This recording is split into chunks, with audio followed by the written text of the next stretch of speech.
A pleasant Wednesday afternoon, and welcome in. It's Grant and Danny on the Fan. We are live from our Half Street Studios in the Navy Yard. You can listen to us all over the DMV on the flagship 106.7. Of course, we are coast to coast, available to you on the Odyssey app, and you can watch us in high definition on the 106.7 The Fan YouTube page. There's a lot to get to today in DC sports after the Nats got a road win, a rare win over the Atlanta Braves here of late.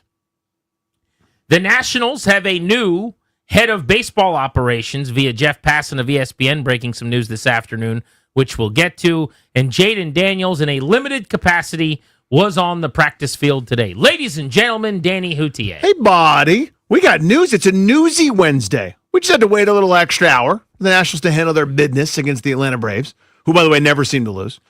But they lost today, which is nice. James Wood homered 3 times in 2 days, which equaled his entire second half home run total. Just in time for the season to end, he's getting hot again. 30 bolts for a 22-year-old. If you're mad at James Wood, you're wrong. You're focusing on the wrong thing. Do something else. But yeah, 3 homers in 2 days, 2 today. He's got a chance to end up with 30 homers and close to 100 RBI for a terrible lineup and an awful team as the marked man. Pretty good. In a lineup all season long at 22 years old. I'll get into the Nats' big news in a moment, but let's start with Jayden Daniels, who is practicing today, limited capacity. Dan Quinn spoke with the media before practice, took some questions, continued to not really give any intel at all on Jayden Daniels, but here is what he was willing to offer. Start with Jayden. He'll continue in his return to play process, and you'll see him out there today in a limited fashion.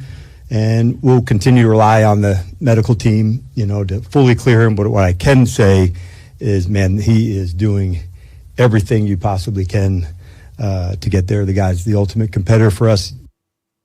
So, Jayden Daniels limited practice. That's what happened on Friday. Yeah. We don't know that there's any real difference between whatever he did Friday and what he did today. And what I've always said is, well, it's very possible that if you're limited, you do 99% of everything and you just miss the one snap. That could be limited. It is also possible that he walks out there and throws a ball at a net. Yeah, you do the drill where you don't move your feet. You're with your toes pointed at the target, and you just kind of work on turning your body and flipping the ball to the net. That's limited. So on a scale of what we learned today, 1 being, the nothing and 0, and 100 being everything, I don't even know where to put the counter. Mm-hmm. We learned nothing necessarily. I guess it's possible it's a 1. But we got a few things that we do get when Dan Quinn talks about Jayden Daniels. We got a phrase, return to play. The return to play. We got we're not going to miss anything. We're not going to miss any marks. And we got him telling us how badly Jayden Daniels is competing and trying to get back, which I'm sure is true. I'm not joning. I'm just saying those are the things. And so Danny and I, before the press conference today, we decided to have a little drinking game where we said, if Dan Quinn says return to play, you've got to take a swig. If he says, we're going to hit all the marks, you have to take a swig. If he tells us how competitive Jayden Daniels is, then you have to take a sip. And this was audio that Darius recorded right before we went on the air, before Danny got it together and locked it in. Mm-hmm. Okay, so this happened today. Have you ever heard of, I can't say the word right, have you heard of kombucha? Danny was wasted, people. Hard kombucha. Yeah. Again, they got me. I mean, return to play. Return to play. Look. Return to play. Look. Again. Yeah. I mean, here's the thing. He is not here to divulge the information. He is talking about Dan Quinn. He is excellent. I mean, excellent at saying words without saying anything. D1 All-America. So 5-star recruit. I thought today Daniels wouldn't practice at all. But as I thought about it after the fact, I'm like, no, why would I have assumed that? Because they listed him as limited Friday. Now, you'll remember that he was not down on the practice field when the media was there at all. So the part that they watch, the part that they get to see, the part that they take notes on, there was no Jayden Daniels. He was a non-participant. He wasn't even down there. At some point, I guess in theory, he goes down to the field and does something, and they list him as limited.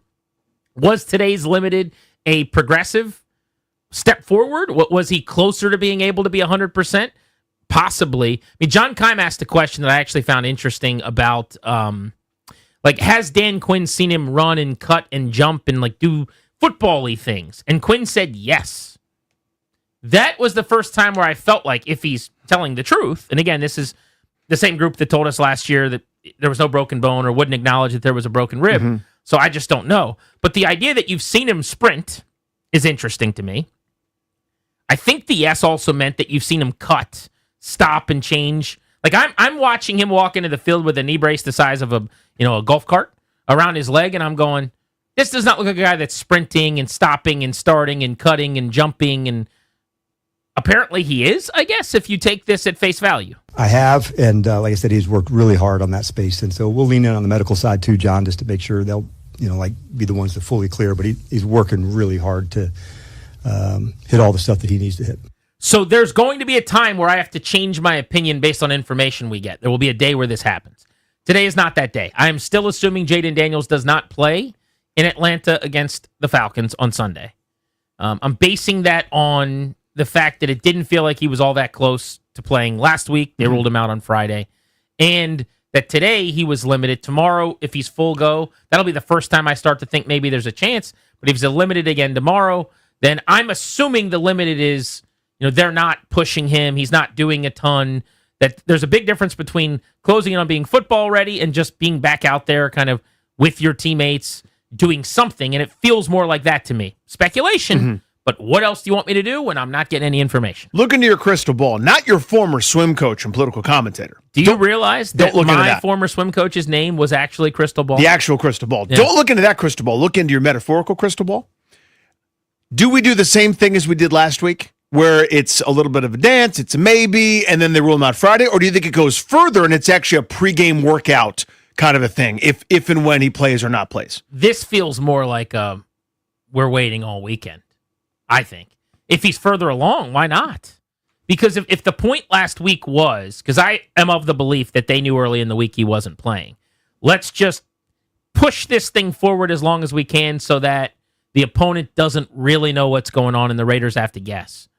Well, if you're able to slow play that deeper into this week with the Falcons, why wouldn't you? I mean, I had buddies who work in Atlanta covering the Falcons. Now, it's not members of the staff, obviously, but they're reaching out to me going, is Jayden playing? Is Jayden not playing? I mean, that's the big question all over the country right now, is he going to play? So if he's limited on Wednesday and limited on Thursday, I don't think you're going to list him full on Friday, but maybe limited on Friday, like he's done some practice 3 times. That's actually a better injury report designation over those 3 days than last year when he played against the Bears after missing basically a whole week of practice. So while Dan Quinn is on record as saying he's basically got to be back on the field before they can let him play, he didn't necessarily say he's got to get through an entire practice at 100%. I'm assuming that's what he means, but he could play him after 3 limited workouts. So it's just going to depend on how far off he is. If they rule him out on Friday, then again, that this was not that close. They didn't tell you until they felt like they needed to. And on Friday, I guess that's when they would say, if we know he's out, we might as well just release that information to everybody else. But I'll bet you meaning the other team's prep is done. There's only so much they can change or figure out. Yeah. They're not having any more practices. Right. They got to walk through on Saturday. So that's kind of the way they do it. But yeah, I think that if I had to guess, Danny, I'm going to say we don't see him ruled out on Friday. That would be my guess. That's my guess too. I think he doesn't play Sunday. That's my first box to check. But I do think they either wait longer or do some sort of idea that they're going to give him a pregame evaluation or workout or something like that. And then you'll do the Adam Schefter 10 o'clock in the morning. The Commanders are going to see if Jayden Daniels can go. They'll give him a chance to work out on the field and make their decision, including doctors and all the members of the staff. That's the way it's going to be. Like, I imagine it'll be something like that. And then they'll say no. All right, so let's talk Terry McLaurin then. Okay. Dan Quinn also discussing McLaurin's status. Here's what he had to say about the quad that everybody's talking about. Now, McLaurin, who has not missed a game in over 4 football seasons, he has played in 71 consecutive games. If you count the postseason, it's actually closer to 75 straight games without missing one. Is very much on the verge of having his Iron Man streak end here. He's only caught 10 passes through 3 games, which is his lowest receptions total, 3 games into a season, of his career. And with this quad, we got the report from Rap Sheet yesterday of NFL Network that he's getting these second and third opinions, and he's still making the rounds today, talking to these various quad specialists. This is what Dan Quinn had to say. It's pretty normal that when you have something that a second opinion takes place. That's not uncommon at all. Honestly, it's just the opposite. It's really common. Almost everybody does that in some spaces. So as we get into, I'll have a better sense, as I get closer to, or as I get into Friday, then we'll have a sense for, okay, where does it look like for Sunday? So I'm conflicted on this one. Here's what I mean. I think that everyone's overreacting to the idea that there must be something seriously wrong if he's getting a second opinion. I disagree with that theory. I just think that narrative is flawed. I can remember dozens of times where guys would get second opinions that I covered. Sometimes because the doctors with the team or whoever said, we think you're all right. And they're like, something's nagging, something's not right. Let me go outside the building. And teams are cool with that, by the way. They don't take it personally. They're like, yeah, it's your body. This is your industry. Like, do whatever you got to do. Number one. Or number two, the other way, and maybe that's what's going on with Terry, where you get an opinion you don't like, right? Where they go, this is bad. It's going to be several weeks. And you're going, I don't think it's that bad. I don't think it's that many weeks. And you go get different opinions. Like, it could be multiple things, but the idea that someone whose body is their temple, who's a millionaire based on their physical ability, would want to get a second and a third look at something does not inherently mean to me, oh, this is terrible, which is what everybody's assuming. That said, the reporting on this does provide pause for me and does give me alarms. When you've got the national reporters who are talking, presumably to Terry's agent, Buddy Baker, or whoever, your Schefter, your Rap Sheet, these guys are coming out. Rappaport's already saying his status is in doubt, talking about McLaurin. It's no longer a second opinion. A second opinion is the thing where I'm going, perfectly reasonable and normal. He's going to like a specialist. It sounds like we're on a third opinion or a fourth opinion. Like, he is seeking out a bunch of doctors, which is very different than, I got an opinion from the team, now I'm going to get a second opinion. That's almost standard procedure, as Quinn just kind of said. Yeah, I mean, so I am one of the subscribers, meaning something really not good is going on. It's either the team's telling him he's fine, and he's going, no, I'm not. This ain't right. So that equals injury, lots of missed time. Or there's the, hey, this is bad. Oh, God, really? It's bad? Crap, let me see if I can find someone else to tell me it's not that bad. Either way equals lots of missed time. We're talking about missed time here. Like, that's so that to me is so if that's the threshold is that he's hurt, I thought that was fairly obvious when he hurt his quad and didn't come back into the game. I just mean everyone's acting like the idea I heard yesterday was if you get a second opinion, that automatically means like, oh my God, this is terrible. And I just like everyone gets second opinions all the time in this league. That's so common. And a lot of times it happens and you don't miss any games. It happens and like it's just a normal thing to do. Again, millions and millions of dollars are on the line for these guys. Sure, of course. And so, of course, I got a doctor I like in this place. I'm going to go check in with this guy. Guys will get 2-3 opinions when something's barking, and it could be a 1 or 2 week injury. But the way this one's being reported on, and now again, it's not a second opinion. Doesn't it feel like there's been like, I think Rappaport even said on NFL Network, made it seem like it was a third opinion or he's going to find another, and it's like, I don't know what opinion we're on. I know that he's going to see the foremost like core muscle specialist injury guy. And again, that's my alarm going off. You don't do that because everything's okay. I'm not going to see anybody. I don't have a core muscle injury. If I couldn't walk around or couldn't do anything, I probably would have to go do that. This is an issue. This is a significant issue. And so the thing, it's interesting, kind of what we see, it's sort of this, funhouse mirror type stuff. The rhetoric that I've seen has been, it's no big deal at all. He's fine. And there was optimism kind of like last week with Daniels that he would end up playing this week, or maybe he's got to miss all week. And I'm going, change your eye line. This seems to be more significant to me. Yeah, I haven't. Where is the only thing I've seen in that regard is people that are going, well, he jogged out there to get the football. Yes, for Luke precisely. McCaffrey. So how hurt could it really be? It's like, well, the difference between sprinting and running routes in an NFL capacity versus trotting out there like with a little bit of a flawed gait because clearly you're hobbled to pick up a football. Those are two extremely different things. Pretty different. There's even been cases with some of these soft tissue muscle things, whether it's a groin or a hammy or whatever, where guys will not feel it at all until it's like a dead sprint. It's almost like a boat. My dad used to have to take his boat out the first time every single summer on the Potomac. And he would like go by himself and he would go putt around for like 30 minutes because he'd have to like open it all the way back up to see if everything was clicking and running. And I don't know all the terms or words. I'm not a real person or a man, but he would do this thing where like, I'm like, Dad, your boat's fine. We're on it. We're putting along. Like, what's wrong? And he's like, well, I have to open up the motor and make sure it worked. And I'm like, until you get all the way up to full haul, like, here we go. 150 horsepower Johnson's got a wake behind us, Until that happens, he wasn't really sure. And I think that can be the case for McLaurin. Might be able to, like, jog around without really opening it up and not feel a whole lot. And as soon as you start to sprint, you go full gate. Yeah. Whoopsie daisy. Yeah, that's totally correct, by the way. When I pulled my hamstring my senior year, it was like that. I could jog. I could go to 50%, 60%, Walk up and down 70%. steps. It was like nothing. And then the instant it was like, okay, body, go fast. It was like, whoa, dude, you are being repelled by a force and your hamstring will not comply. So, yeah, totally relatable. I think you're right. I think it's a good way to put it. Here's the other thing about the Terry injury. With Jayden Daniels, who's your MVP elite quarterback, who we think is on the precipice of becoming one of the great passers in the league, the backup to him has proven he can handle this. There was not a moment during that Raiders game where you said, dang it, they need Jayden Daniels. It just didn't happen. Doesn't mean it won't happen against Atlanta. Doesn't mean there won't be plenty of games with Mariota out there where that won't happen in the future if he plays a lot. But it did not happen this weekend, and he's played 3 times, and frankly, it's never happened at any point. Not against the Panthers, not against the Cowboys, not against the Falcons. They are not built that way at receiver. Even if you like what you saw from Luke McCaffrey, and you should, he played well. Even if you like what you've seen from Chris Moore, who's been much better in the regular season than in the preseason or in training camp, the drop-off at receiver is very much Rams, 49ers, stars, and scrubs. It is the guys you pay a lot of money that are dudes, and then a bunch of guys that have combined for very, very few catches in this league for a long, long time.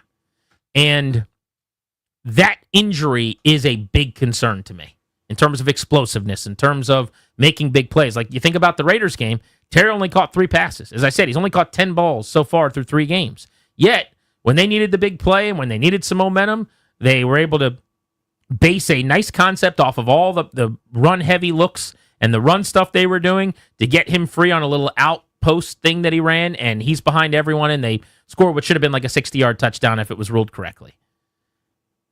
Maybe that could be Jalen Lane. Maybe that could be Luke McCaffrey. I know Terry. Yeah, are you sure about that, right? So that one is, to me, I don't want to say it's a more worrisome injury than quarterback. That would be a foolish, ridiculous thing to say. No, but I understand the point, given the position. Because you have a replacement that has handled himself incredibly well in small samples, and you have a giant unknown. Your most experienced real receiver, again, I put Deebo Samuel in his own category. He'll get tired on Sunday, by the way. He's going to get plenty of touches. But your most experienced receiver with any deposits to make is Chris Moore. With all due respect to Chris Moore, no defensive coordinator staying up until 4 o'clock in the morning trying to figure out how to stop him, right? It's a bunch of, I hope Luke McCaffrey does it one day, and maybe Jalen Lane can do it one day. It's a big uncertainty at that spot. So it's reasonable. No one's telling you that receiver's more important than quarterback. Big Nats news to get to. By the way, we will get back into Daniels and McLaurin in just a few minutes, so fear not.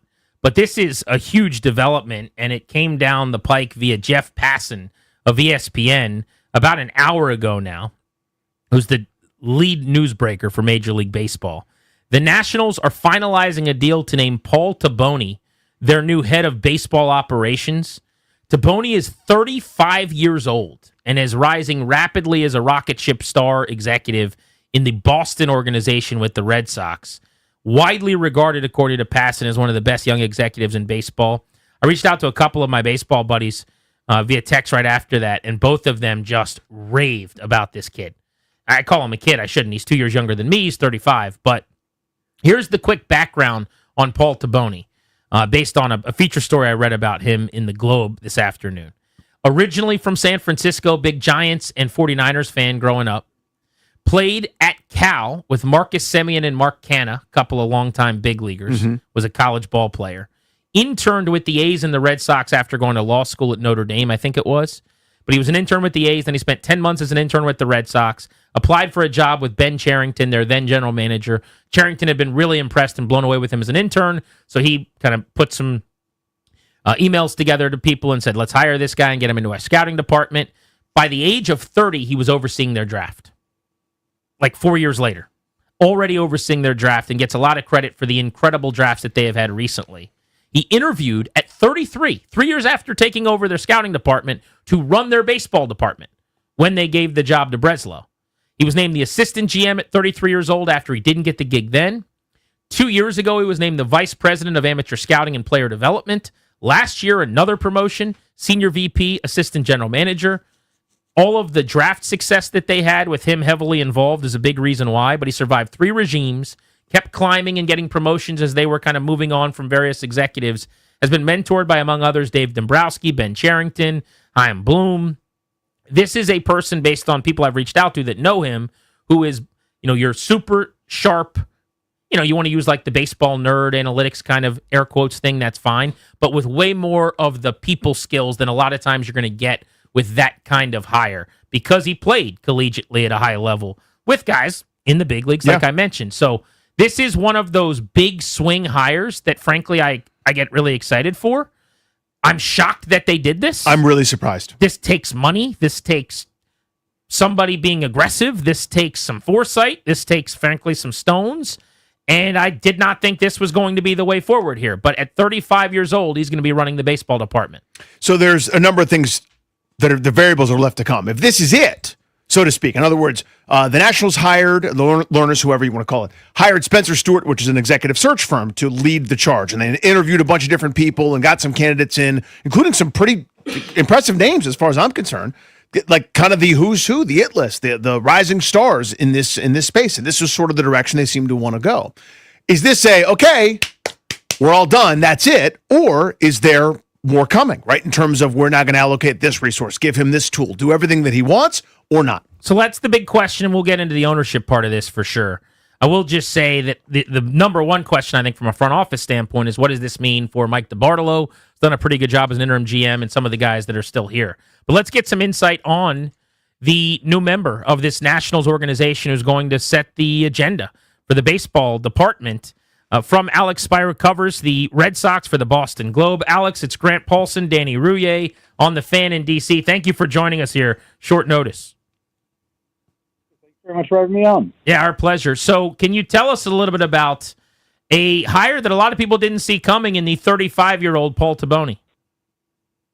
Well, I think that it's not terribly surprising for people who have been around Paul Taboni and seen his ascent in the Red Sox organization, and particularly the critical role that he's played in terms of scouting and player development.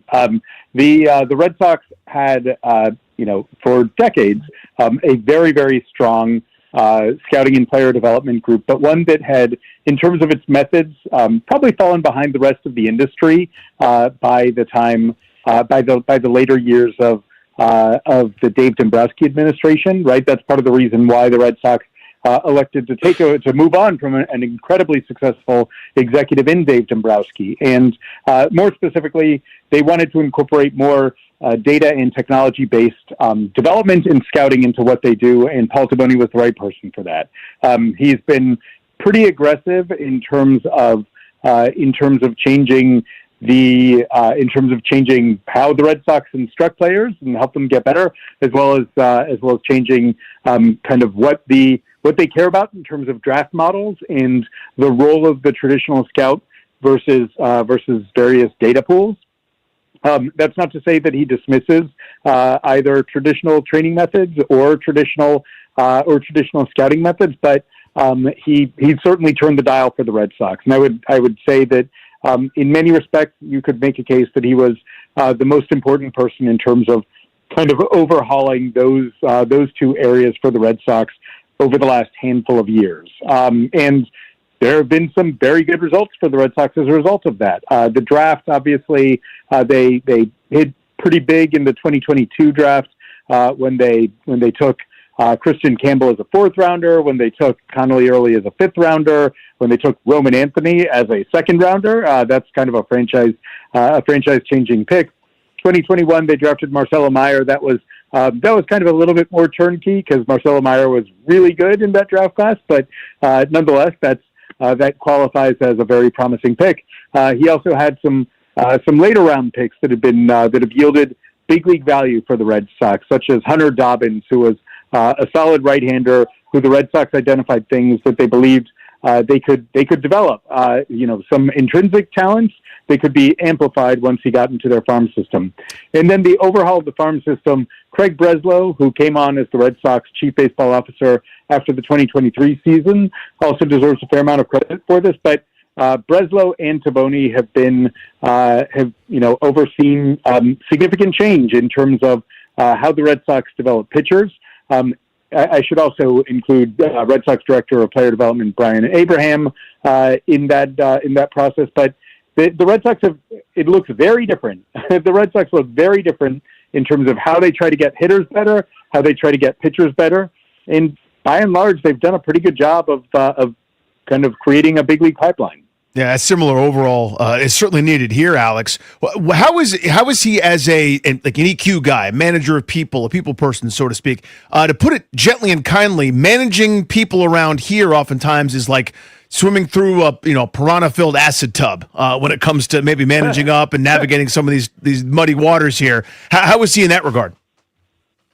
He's generally been very good in terms of managing up, managing down, connecting with a lot of people. He is a very charismatic person who is very easy to connect with.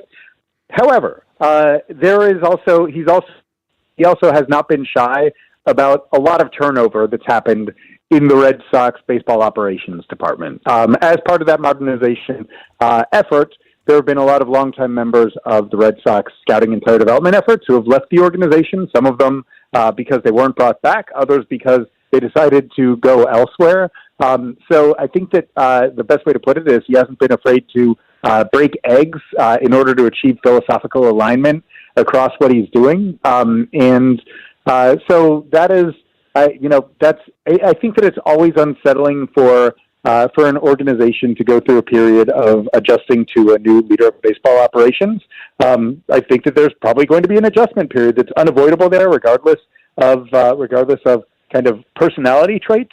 It'll be interesting to see, for instance, will Paul Taboni follow the same blueprint as Craig Breslow and have an external audit of the Nationals baseball operations department as he gets tries to get a feel for how the organization is put together. That was a really uncomfortable part of what the Red Sox did over the 2024 season.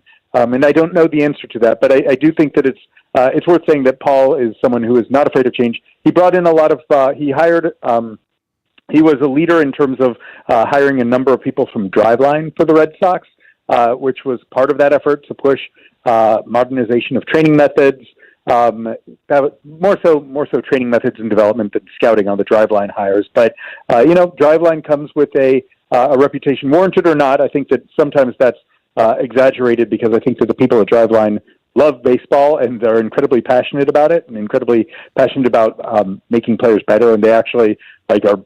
I've found a number of them to be really easy to get along with. But if you hire people from the outside, start hiring a number of people for player development, then I think that it can be a tricky situation to navigate. So it's one that requires a kind of deft touch, and it'll be really interesting to see how Paul Taboni blends together the people who are with the Nationals and have been for a long time with some people who he probably is going to want to bring on to help with the effort to modernize. Alex Spire of the Red Sox beat in Boston joins us. He is covered very closely and knows Paul Taboni, who's given us some insight on the Nationals' new executive, just reported in the last hour by ESPN. They'll be taking over to run their baseball operation for Mike Rizzo. It's been Mike DeBartolo in the interim. You mentioned several times over about the changes to scouting and player development that he was instrumental in enacting. What are his core philosophies, or is there like a business card kind of that you would tell us his mantra is in those areas? I think that development is central to what he believes in. The idea that it is possible to have development systems that can be scaled across an entire organization, where you can engage in things that are going to make a lot of players better at the same time. And so I think that he really pushed the integration of scouting and player development, where the Red Sox weren't just scouting talent kind of intrinsically, but they were identifying their organizational strengths from a player development standpoint and saying, if we get that guy who has that intrinsic trait, Christian Campbell's a good example, where he had great strike zone judgment as a hitter. He had fantastic skills on pitches in the strike zone, pitches that he swung at in college, but he hit a lot of balls in the ground, and his bat speed was good, not great. And so Paul Taboni's scouting department identified, hey, that's a guy who we can probably make some adjustments to his bat path with very kind of structured training programs. We can also amplify his bat speed, and if you add those two things together to his pre-existing strengths, then you might have something really good. And they didn't expect him to become the minor league player of the year in 2024, albeit one who they rushed to the majors maybe a little too aggressively this year, and then saw him struggle and end up spending most of the year back down in AAA this year. But that is the type of approach to be able to integrate scouting for strengths with a clear vision of how player development can make that player better. That's at the heart of what he does in order to be able to kind of hit on value, get more value out of players than where they enter into the organization. Give me a skill set or something. It's probably hard without sort of being in locker room every single day, grinding and figuring all the conversations. But give me something that you think he didn't have as a skill set that he's picked up, just in terms of his versatility as an executive. Well, he had spent the first handful of years. Let me think. The first 7 years of his time with the Red Sox entirely on the scouting side, and so I think that the real tell is that he became he was elevated to the position of VP of scouting and player development following the 2022 season, and the Red Sox absolutely floored it in terms of their overhaul of how player development worked at that time. Like he was not shy about getting to a point of feeling considerable amount of comfort and making some sizable changes. And that's when the Red Sox started plucking guys from driveline. So that's kind of an example of not necessarily a skill set that he lacks, but rather one, he was not shy going into an area where he was less experienced making change. I would think that just by virtue of the job title, the area in which he probably has less grounding is in the professional scouting the professional scouting side of things. But I think that the skill set is already there when you have a pretty good feel for how to scout players on the amateur side, and he has gotten some exposure to that over the course of the last couple of years. But he hasn't been directly involved in. He hasn't been directly overseeing, I should say, the Red Sox kind of player acquisitions on the pro side, whether via trade or free agent signings. That's fallen. That primary responsibility has fallen elsewhere. But I can say that he's been involved in trade conversations with other teams. He's been part of the Red Sox decision-making apparatus on those pro moves in minor league and major league moves. He just hasn't been the head decision maker in that regard. Alex Spire, Boston Globe, with excellent insight on Paul Taboni, who's going to be running the Nats front office. Alex, thank you for joining us. We really appreciate it. Yeah, you bet. My pleasure. Thanks for having me on. Thank you, buddy. Yeah. Alex Spire on Grant and Danny here on The Fan. Exciting. If you're a Nats fan who's been wanting a new direction, to possibly be more forward-thinking and analytical and really dive into some of the things that makes a lot of organizations that don't spend a lot of money, like Washington, in this sport successful, this could be a hire that brings them into the 2020. Violent shove forward, right? If you're not going to do more, you got to do more with less. And this is how you do that, right? So in other words, let's say you spend $1 million and making up the number. Then $1 million has to go further with your organization than it does with the Dodgers or the Yankees or the Red Sox or some of the other teams that have unlimited resources. Let's get back into the Commanders dealing with a bevy of injuries as they try to get to 3-1 next on Grant and Danny.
So first, let's start with Jayden. He'll continue in his return to play process, and you'll see him out there today in a limited fashion.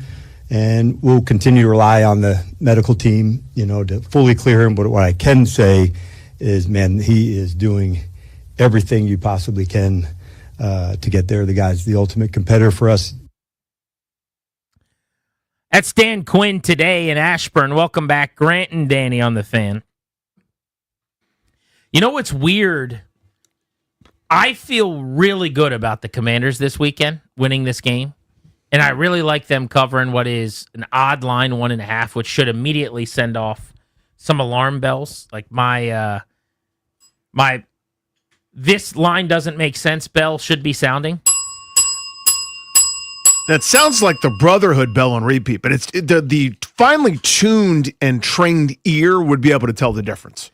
Minus 1.5 on the road in Atlanta. But they're so banged up. They have so many injuries. And you knew it wasn't really going to hurt them against the Raiders because of the rest disadvantage for Vegas flying cross country. This is not that. This is going to be way more competitive. Falcons coming off of a dud. Their quarterback's now playing for his job moving forward. Their coach is getting grilled about the program and where it's at in his second year. So this is a gotta respond week for Atlanta. And for all those reasons, I think it's very possible that not only the Falcons hang and play a tight game, which is likely to happen, but maybe they win this thing. But I got to start giving some credit to Adam Peters in the front office, maybe more often than I do, about the depth on the team if they can rip another one of these wins off with all these injuries. We talk about, among other things, like, oh, where's their pass rush going to come from? 3 games in, they're top 10 in the NFL in sacks, and they're number 1 in pressure percentage in the entire NFL. We talk about the wide receiver group being paper thin. Noah Brown out this past week, no problem. If McLaurin and Brown are out this week and they win, and at some point, even though we feel like they're thin at so many areas, Jayden Daniels is this superstar MVP. Last year, everyone acted like it was Daniels and the Island of Misfit Toys, right?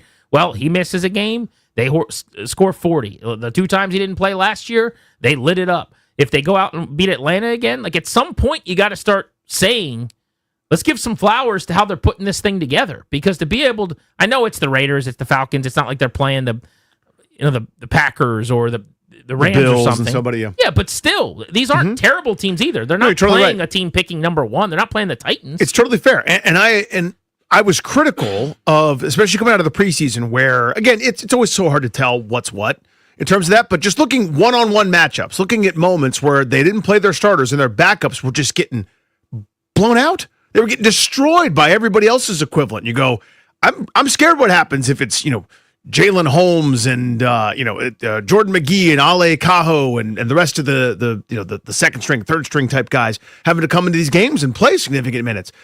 For a veteran team, that's always a risk. When you're talking about the oldest team in football, and I know people are tired of hearing it, tough, it's the oldest team in football, that usually leads to more injuries. Now, some of the injuries have nothing to do with age. Some do, maybe. Who knows? But the point is, I wasn't really that excited about their depth at a lot of spots.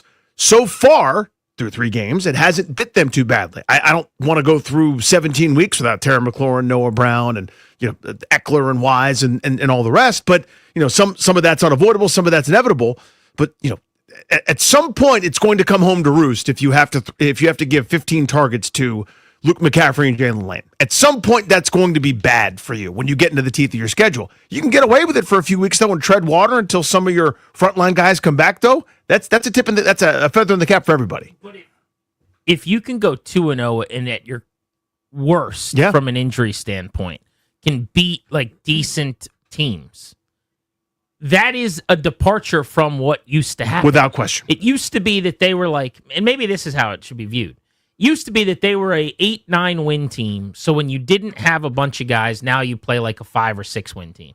And maybe now they're really a 10 or 11 win team. So when you don't have a bunch of guys, you're probably like an 8-9 win team. And half the time or so, you can make it work. But if they get to 2-0 with all of these injuries, and then you get your reinforcements for the most part, maybe somebody's not back for a couple weeks, but then Noah Brown and John Bates, and here comes Jayden Daniels' music, and he's coming through that door.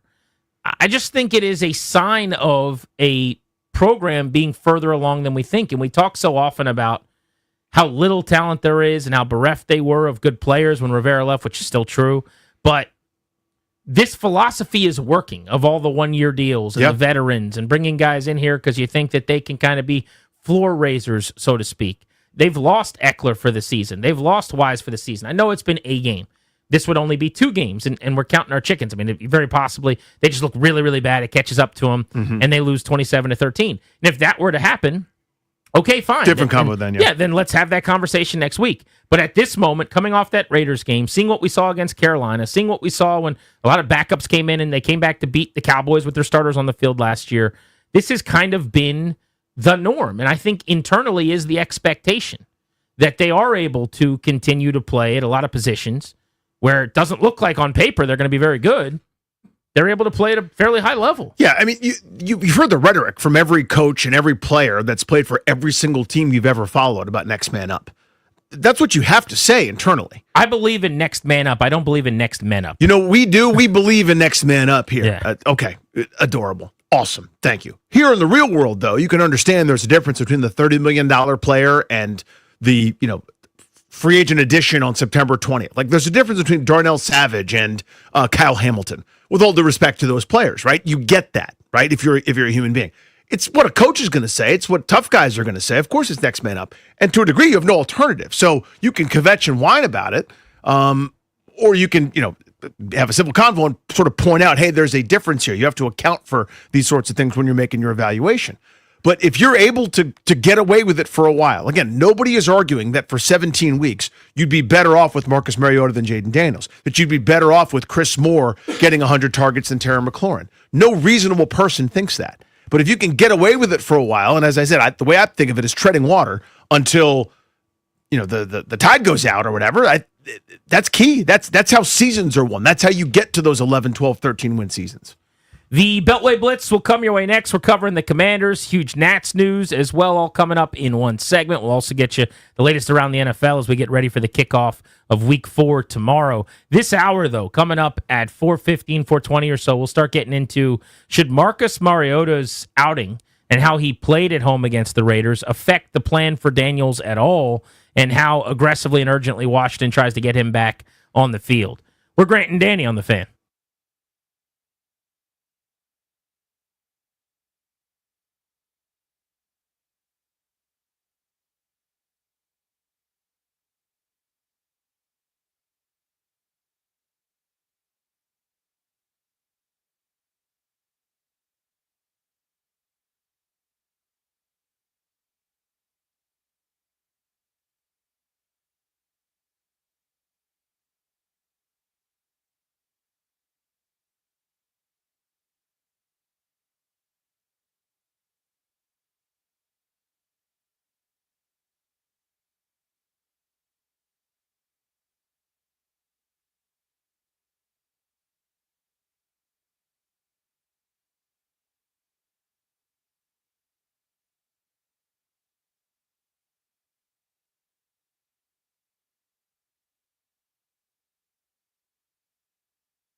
I'm Toby Altizer with your sports update on The Fan, and this update is sponsored by Door Pro America Garage Door Service. Go with the pros at Door Pro America.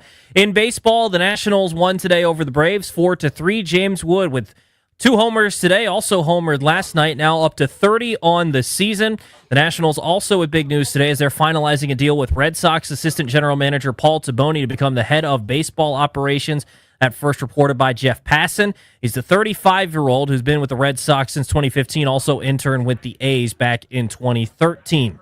In football, the Commanders getting set for their Week 4 matchup with the Falcons. Back out on the practice field today. Terry McLaurin was not practicing. Jayden Daniels was a limited participant in practice today. Other NFL injuries, the Eagles placed their edge rusher Nolan Smith on injured reserve with a triceps injury, and Packers right tackle Zach Tom not expected to play Sunday night against the Cowboys, dealing with an oblique injury. Go with the pros at Door Pro America. From spring repair or replacement or a brand new garage door to boost your home's curb appeal, call 877-DOOR-PRO today and ask how you can save $60 on a repair or $150 on a new garage door. Visit DoorProAmerica.com. From the Crop Medcalf 5-Star Sports Desk, I'm Toby Altizer on The Fan.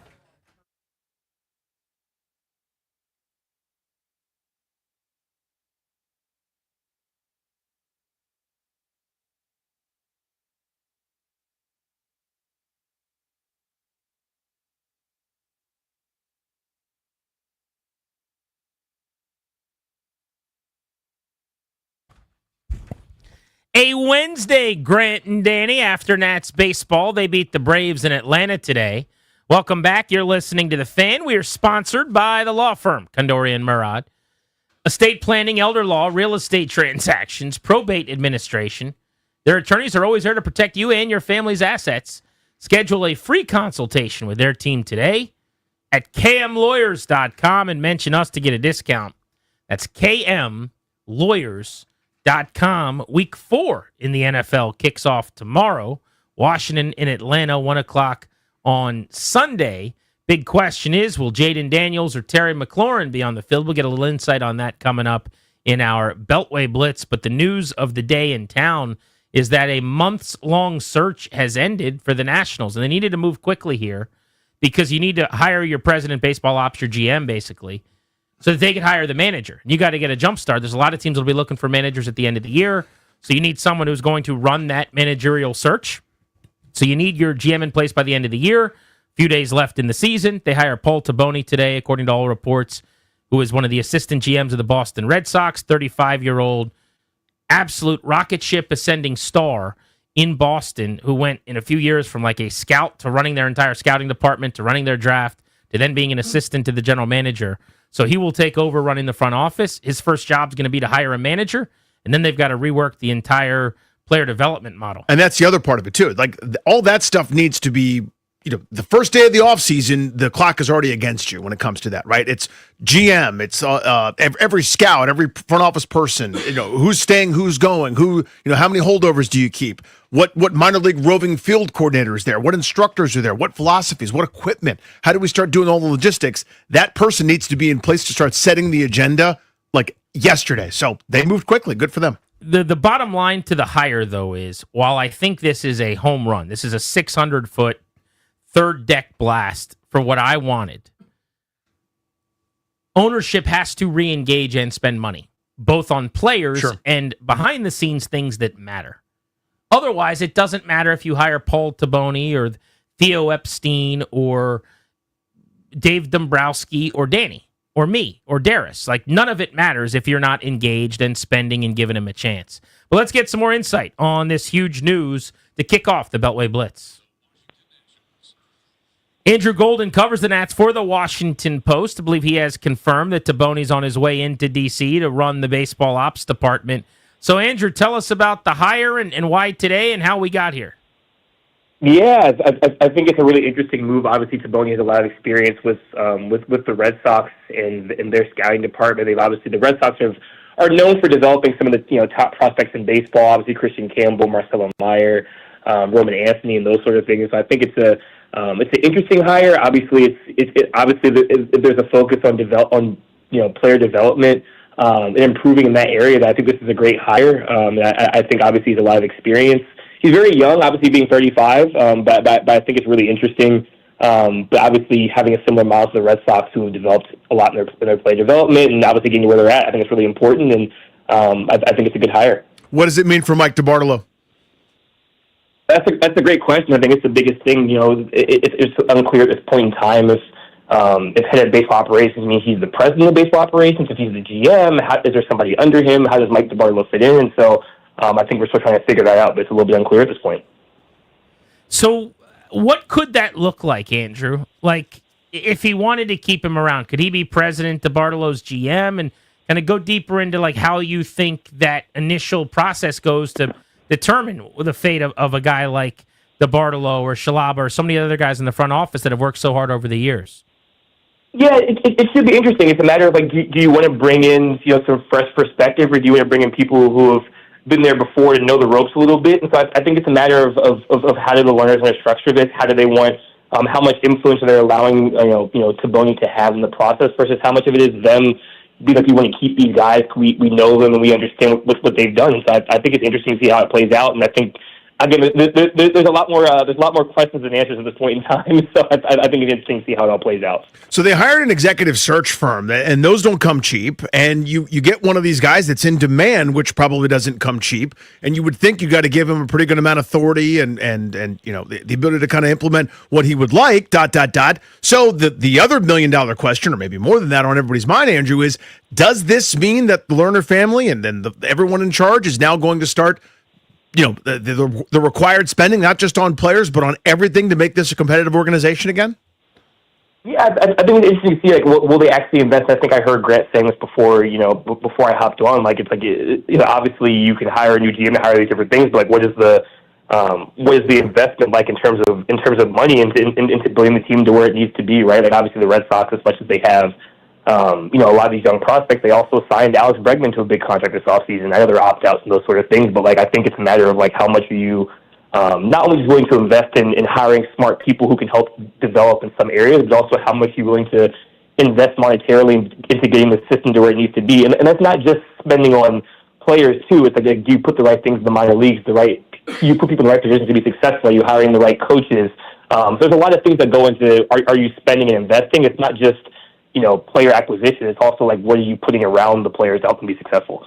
What are the chances that Taboni blows this thing up even further this offseason? You trade a Mackenzie Gore to add to the system and get a bunch of guys in your image to kind of create that minor league competition to build this thing back up. I can't imagine like a CJ's on the move, but that they really, instead of saying, hey, we got this young core, we're not that far away, we'll spend a little money. What about like moving a couple of guys that are assets and trying to reboot this rebuild?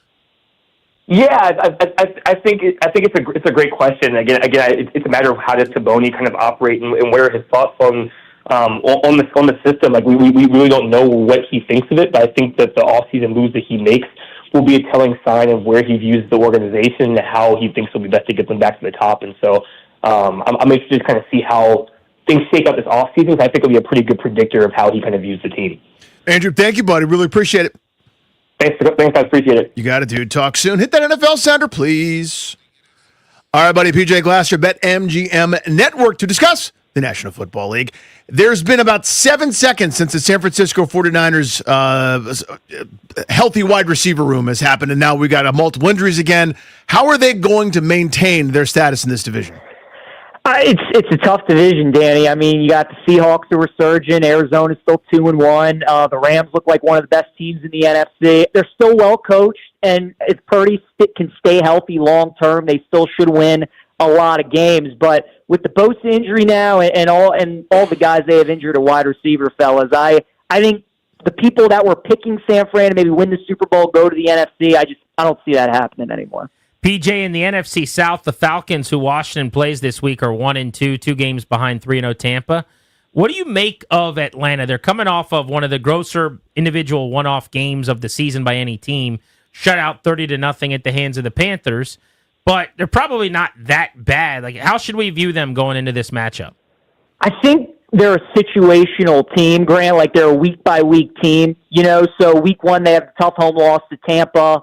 Week 2, primetime game on the road. They bounce back in that spot. Now they're off a 30-point blowout against the Panthers. They're back at home. I think this is a good spot for Atlanta. Now, we'll see who ends up being the quarterback for Washington, obviously, this week and how things play out. But I don't really have any long-term thoughts on Atlanta. I think for them, it's just kind of a week-by-week basis, and you'll see the team that showed up against Minnesota, and then you'll see the team that did the complete 360 and loses 30-0 to Carolina.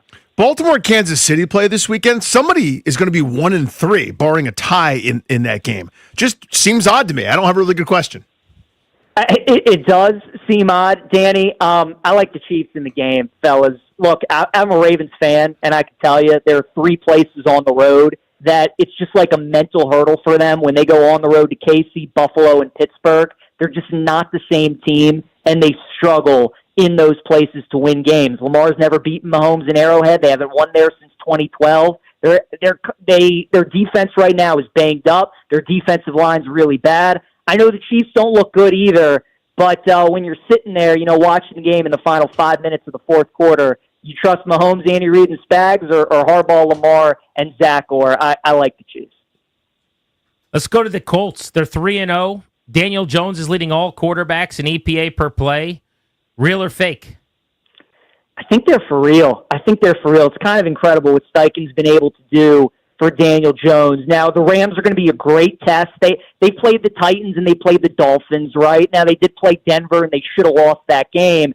Now you got the Rams traveling back to L.A. after a game that they absolutely should have won against Philly. The Colts are going to win that division. They're going to go to the playoffs. I think this offense is going to continue to put up points. But this will be a really fun game. This game will kind of let us know, Grant, to answer your question, if they are real or fake. But I do think they're real. 3.5-point dogs in L.A., the Colts against the Rams this weekend. Do the Chargers win the AFC West and end the Chiefs' stranglehold? I think they do. I think they do. Jim Harbaugh, he's unbelievable. I mean, we know how great of a coach he is. But, guys, they lost Slater in the preseason. We just don't talk about that anymore. That's how good of a job they've done. That's how well Herbert has played. Their defense is terrific. And the fact that they're 3-0 and have a win over all of their divisional opponents is just massive. You look at their schedule, too, fellas, over the next 5 or 6 weeks. It's tough to find a loss on that schedule. So I think the Chargers are winning that division. And I think they could be like the number 2 seed in the AFC, battling with Buffalo. See that. AFC North, You mentioned you're a Ravens fan. They got a little horseshoe up their tuchus in a sense. They're 1-2, but you got a division where Joe Burrow can never stay on the field.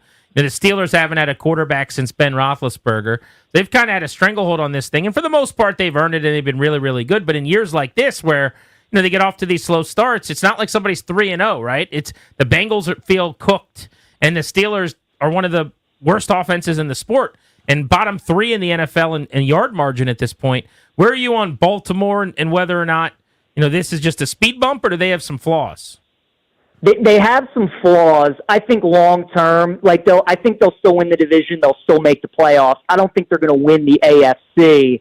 Their defense was awful last year, the first 9-10 games, and they kind of figured it out. They still have Lamar. Derek, I think, is going to figure out, not to fumble the football anymore. They still have a top offense. They're still the number 1 power-rated team. I think they'll be fine. I think they'll win the division, but I would not take them over Buffalo or even over KC or even the Chargers guys at this point to win the AFC. I think those teams are a little bit better than Baltimore this season. PJ, thank you as always, buddy. Thanks, fellas. You got it, dude. Hit that local 53 sounder. Tom Chad, Washington Post, talks about the local 53 right here with us on the Blitz. Injuries are mounting at this point, Tom. What can you tell us? Yeah, so the kind of surprise today was Bill Krosky-Merritt added to the injury report with a knee injury. He did not practice today. You can add him to the list that already includes, obviously, Jayden Daniels, question marks there, Terry McLaurin, question marks there, Noah Brown, question marks there. So a lot of offensive playmakers that we may or may not see out there on Sunday. What do you think's going on with McLaurin? It sounds like he's gotten several opinions now. He's talking to one of the foremost quad experts in America. What's the deal? Yeah, it's hard to say at this point. I mean, Dan Quinn said today that it's pretty normal to get a second opinion on an injury. But there are guys who have injuries and we never hear that they got second opinions, right? So I think that indicates that there might be something there. What it means for Sunday, it's hard to say. But yeah, certainly getting a second opinion and getting more analysis isn't necessarily a good thing. They've been really good against the run, talking about their defense. And there are times against some of the two bad teams they've played, they put a lot of pressure on quarterbacks, but it still feels like you could throw on them a little bit. Just give me your thoughts there about the secondary and the pass defense and the fact that they have no turnovers to this point. Yeah, the no turnovers thing I think is a big a big issue, especially for a team that talks about kind of ball is life, and it's all about kind of getting the ball back.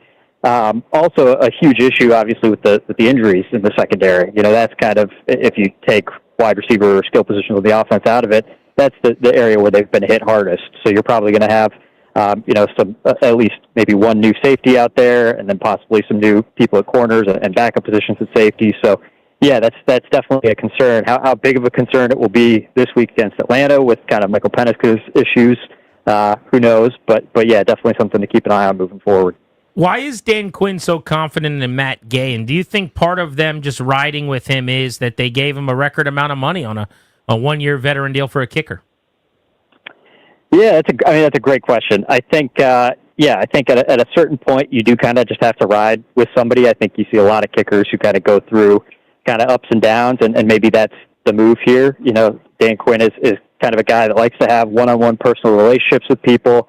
He likes to kind of work as a leader, building those relationships and trying to instill confidence in people. And so, yeah, maybe it's as simple as he views this as a rough patch, that Matt Gay is going to outlast. But it's also difficult to see kind of what's going on with kicking across the league when you have a guy in your building missing a 37-yarder. That's kind of a tough thing to kind of reconcile. So it'll be interesting to see what they do there moving forward.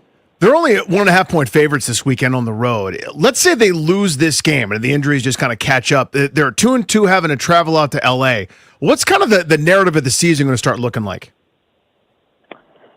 I mean, I think if they lose, the narrative is going to be injuries, right? I think that's just kind of going to be what everybody points to. But it kind of depends on how, if they were to lose, kind of who's out there and the nature of that loss, right? So, if they were to go out there without Jayden, without Terry, then I think, it would come down to injuries. If they go out there, kind of more or less at full strength or as at full strength as they can be, in week 4 with the season-ending injuries that they've already had, then I think it's a totally different conversation. Yeah, and to that point, you get a win, you're 3-1. If they were to go out there, get healthier going into the Chargers game and come back 4-1, I mean, now the story is they got through the injuries and they're one of the best teams in the league because they just beat potentially like 4-0 LA or whatever. So, yeah, the pendulum's going to swing pretty violently here maybe in the next couple of weeks in this reactionary league. Tom Shadd of the Washington Post is with us.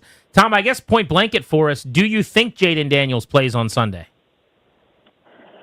Oh, gosh. I mean, if you hear him talk today, it sounds like he is going to. I mean, this is totally reading tea leaves, but we asked him a bunch of different ways, about how he's feeling or about how the knee is impacting him, and kind of every answer was, it's not impacting me. I feel good. I feel fine.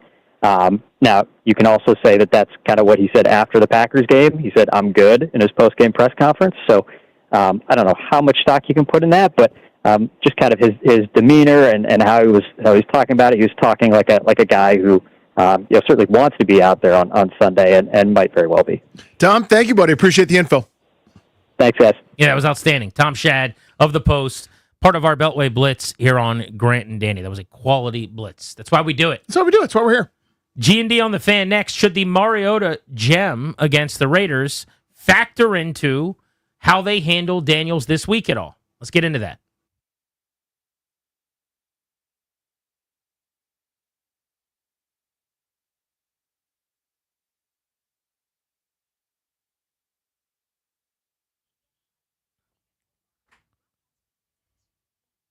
What's up, guys? It's Grant. FanDuel's getting you ready for kickoff with an offer that you do not want to miss. New customers, that could be you, can bet $5 and get $300 in bonus bets if you win. I am so jealous. I would love to be starting all over on FanDuel. To bet $5 and get $300. Pick a bet $5. If it wins, you unlock $300 in bonus bets to use all across the app. You can build parlays, bet player props, ride live lines, whatever your style, FanDuel has you covered.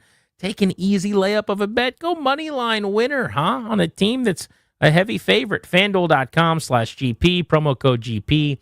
FanDuel.com BetOnline.ag/GP. Must be 21, present in Virginia.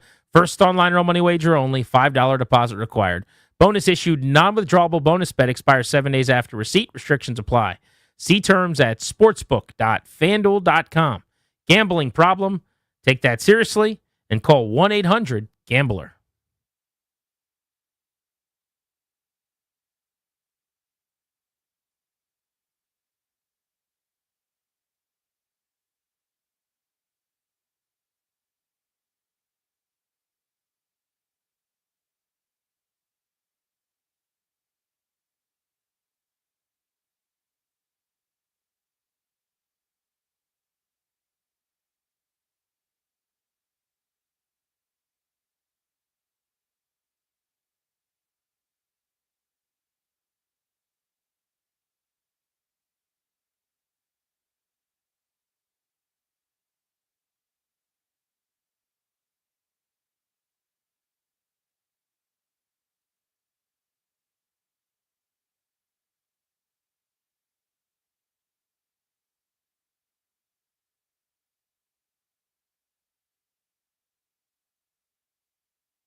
I'm Toby Altizer with your sports update on the Fan. This update is driven by Oarsman Chantilly Kia, where, as they like to say, let's ride together. Earlier today in baseball, the Nationals beat the Braves 4-3. James Wood with 2 homers, now up to 30 on the season, 3 in his last 2 games. Also big news for the Nats today. They're finalizing a deal with Red Sox assistant general manager Paul Taboni, the 35-year-old. He'll become the new head of baseball ops, been with the Red Sox since 2015.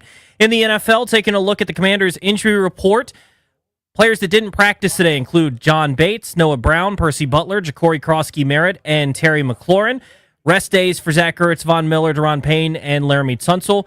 Cornerback Trey Amos was limited with a calf injury, and Jayden Daniels was limited with the knee injury. Some notables for the Falcons. Cornerback A.J. Terrell did not practice with a hamstring injury, and linebacker James Pierce was limited with a groin injury. Tight end Kyle Pitts was also limited with a toe injury.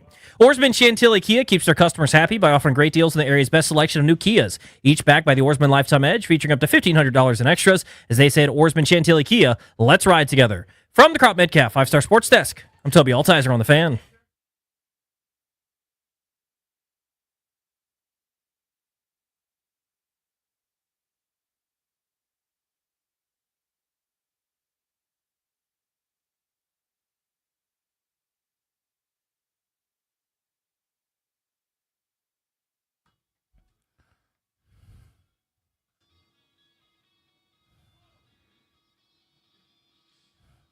G&D on the Fan, welcome back, and thank you for making the show part of your day. Darius Dameron, Toby Altizer, Ryan Clary, I think, somewhere on the production today. When the Nats play on a day, afternoon matinee game style, Clary is somewhere. We just don't know where. Like, if you're looking for him, don't look here. You know what I mean? Like, if hey, you guess where Ryan is? Nope. He's not here. I do like that he still texts us each time as if it's either a new thing or up in the air. It's a great bit, by the way. He goes, this time. Like, it just so happens that this is the time I'm going to do that. You've done it every time. He texted us right as the Nats game was starting. Guys, I'm going to work from home today. I just decided. We knew, man. You already knew. I have a Nats schedule, too. Yeah. It's on my calendar. I subscribed. Yeah, I was like, hey, you want to do Fitness Wednesdays? And this is like a few days ago. So Toby and I did ours. And he was like, no. Day game. Stay home. He's probably poolside for some reason, even though it's technically the fall, September 24th. There's still a chance to be at that pool. Laying at a pool. Still a chance. But wherever he's at, sure he's grinding away. So we appreciate Clary's hard work on the production today. Should Marcus Mariota's outing against the Raiders, going as well as it did, affect the decision-making against the Falcons? Something you and I disagree on. But I'm actually really interested to see what people think about this and to touch the folks on the phones at 800-636-1067. That's 800-636-1067. So, Danny, I'm going to tee you up first here, and then I'll give my take. But you're adamantly against the idea that how Mariota plays is a factor at all. Correct. When is Jayden Daniels okay to play?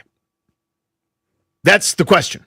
That's the only answer. That's the only thing I care about. The implication, how the backup plays matters, is, are you willing to play Jayden Daniels before he's healthy and ready to play?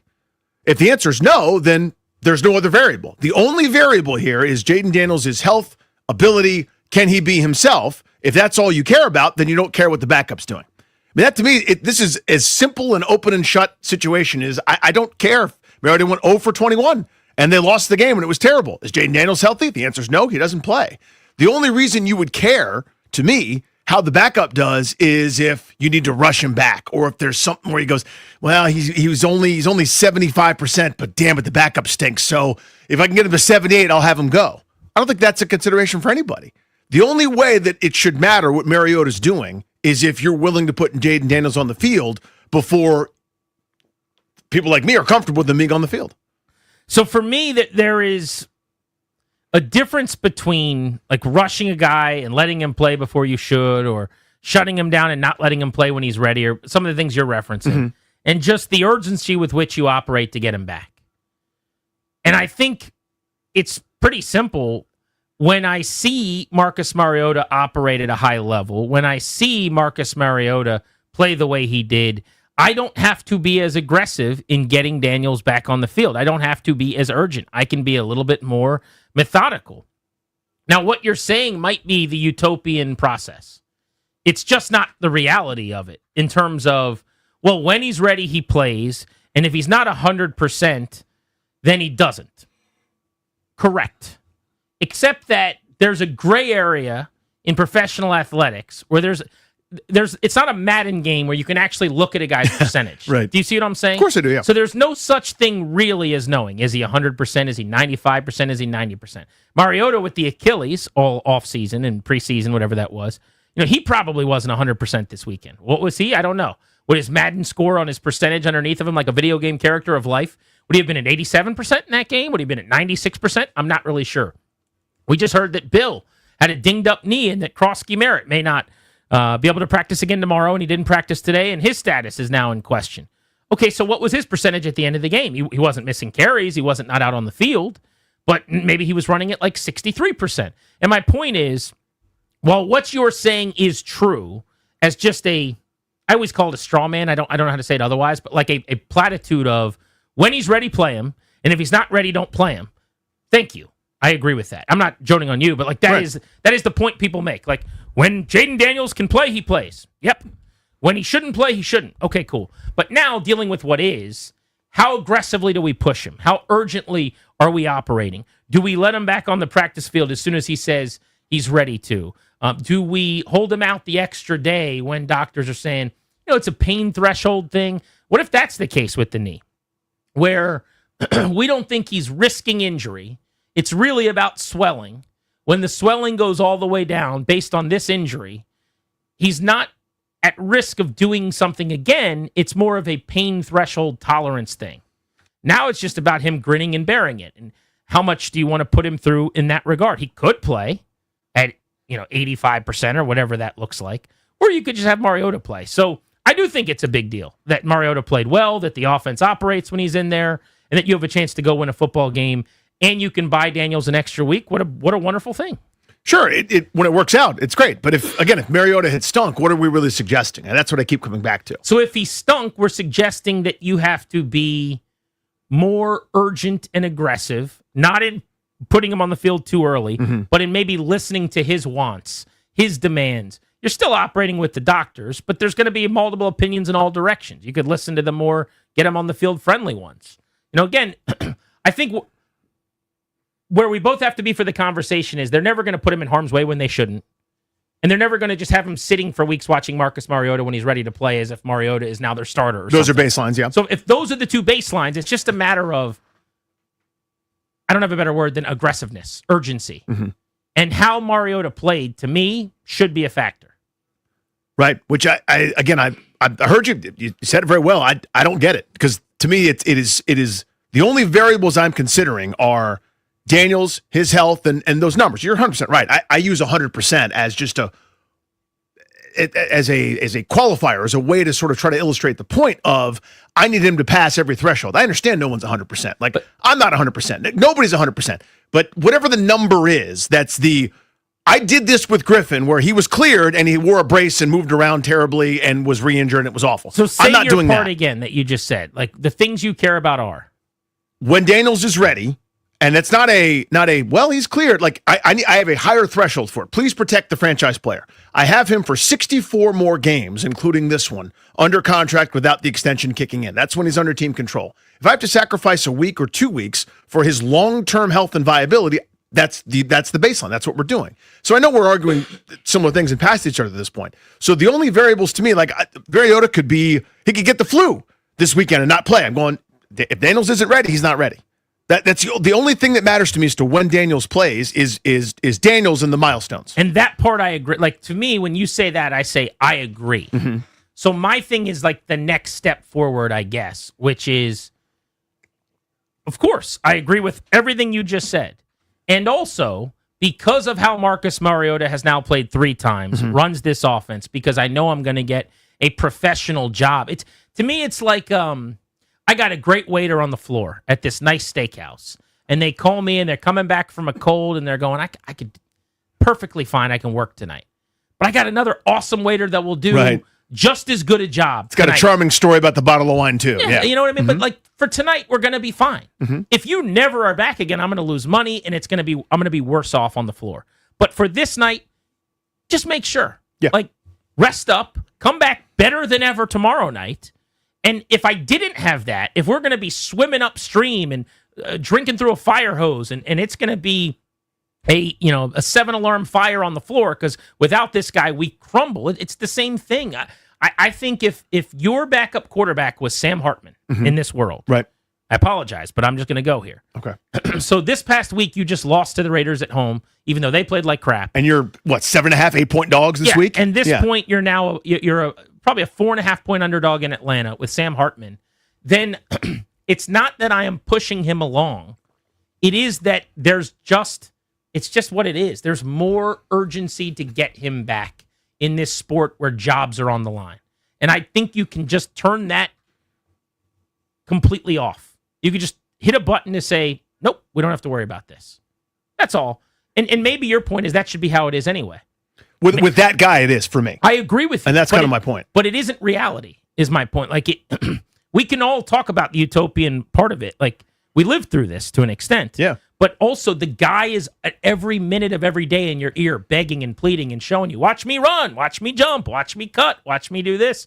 And he's got doctors holding papers that say, he could do this, it's fine, he could do it. So there's just gray area to this that, like, it's not like a doctor's note that says Danny can't do the radio show today. Right. I mean, for me, just given my lived experience, and yours too, and everybody that saw this, my gray area, I needed to be way closer to one of the two colors that makes the gray. One side or the other. And my point is that judicious, cautious approach with this critically important player that's respectfully more important than if and when Colson Yankoff is coming back from an injury, or more important than John Bates or anybody else in that building. Like, all I want is the deference toward the superstar at the most important position, regardless of what's happening. The danger folly thinking, and I'm not saying you're doing this, but the dangerous folly thinking is, oh God, we need him back. I saw that happen once, and it was disastrous. It was one of the most calamitous things that happened. And what I'm asking for is the adult in the room. Yeah, when the guy's chirping in your ear, I want to come back. I'm glad you want to come back. We thank you for wanting to come back. Of course, we got it. I think that there's also been a shift in tone in the media, too, locally, where a week ago on Thursday, Friday, he might play on Sunday. And now, he probably shouldn't play against Atlanta, or barring the team having kind of whispered something, which I don't think is happening because they don't do that.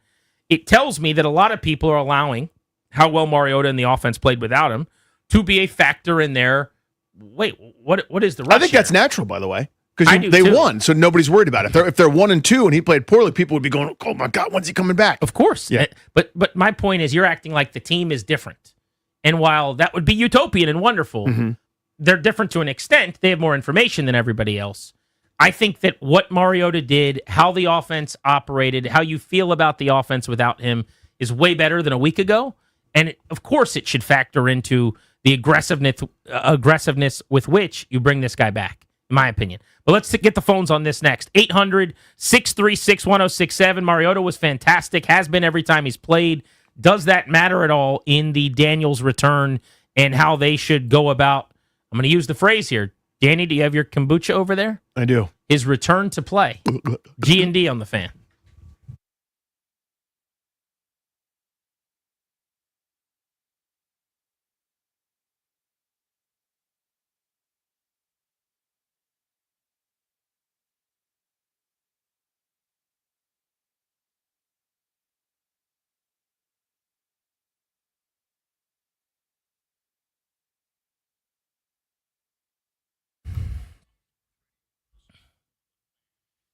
Hey guys, it's Grant for Metropolitan Moving and Storage. You know them. They sponsor our poll every day. They're good friends of the show. Metropolitan Moving and Storage is the official, unofficial moving and storage company of the Fan. They have moved almost everyone here at the station at least once. JP Flame from the Junks, a couple of times. Myself, CK, Danny, so much more. In-laws, parents. We've gotten family moved by them. Metropolitan Moving and Storage is a recognized industry leader for preferred moving companies, savvy real estate agents. They do a great job.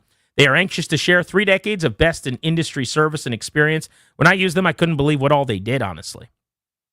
They stage your home if you want that done. They pack your boxes if you want that done. They build a custom crate for your chandelier sculpture, the art that you love. They even send a moving consultant to your house to plan everything out and go over everything with you and give you an estimate.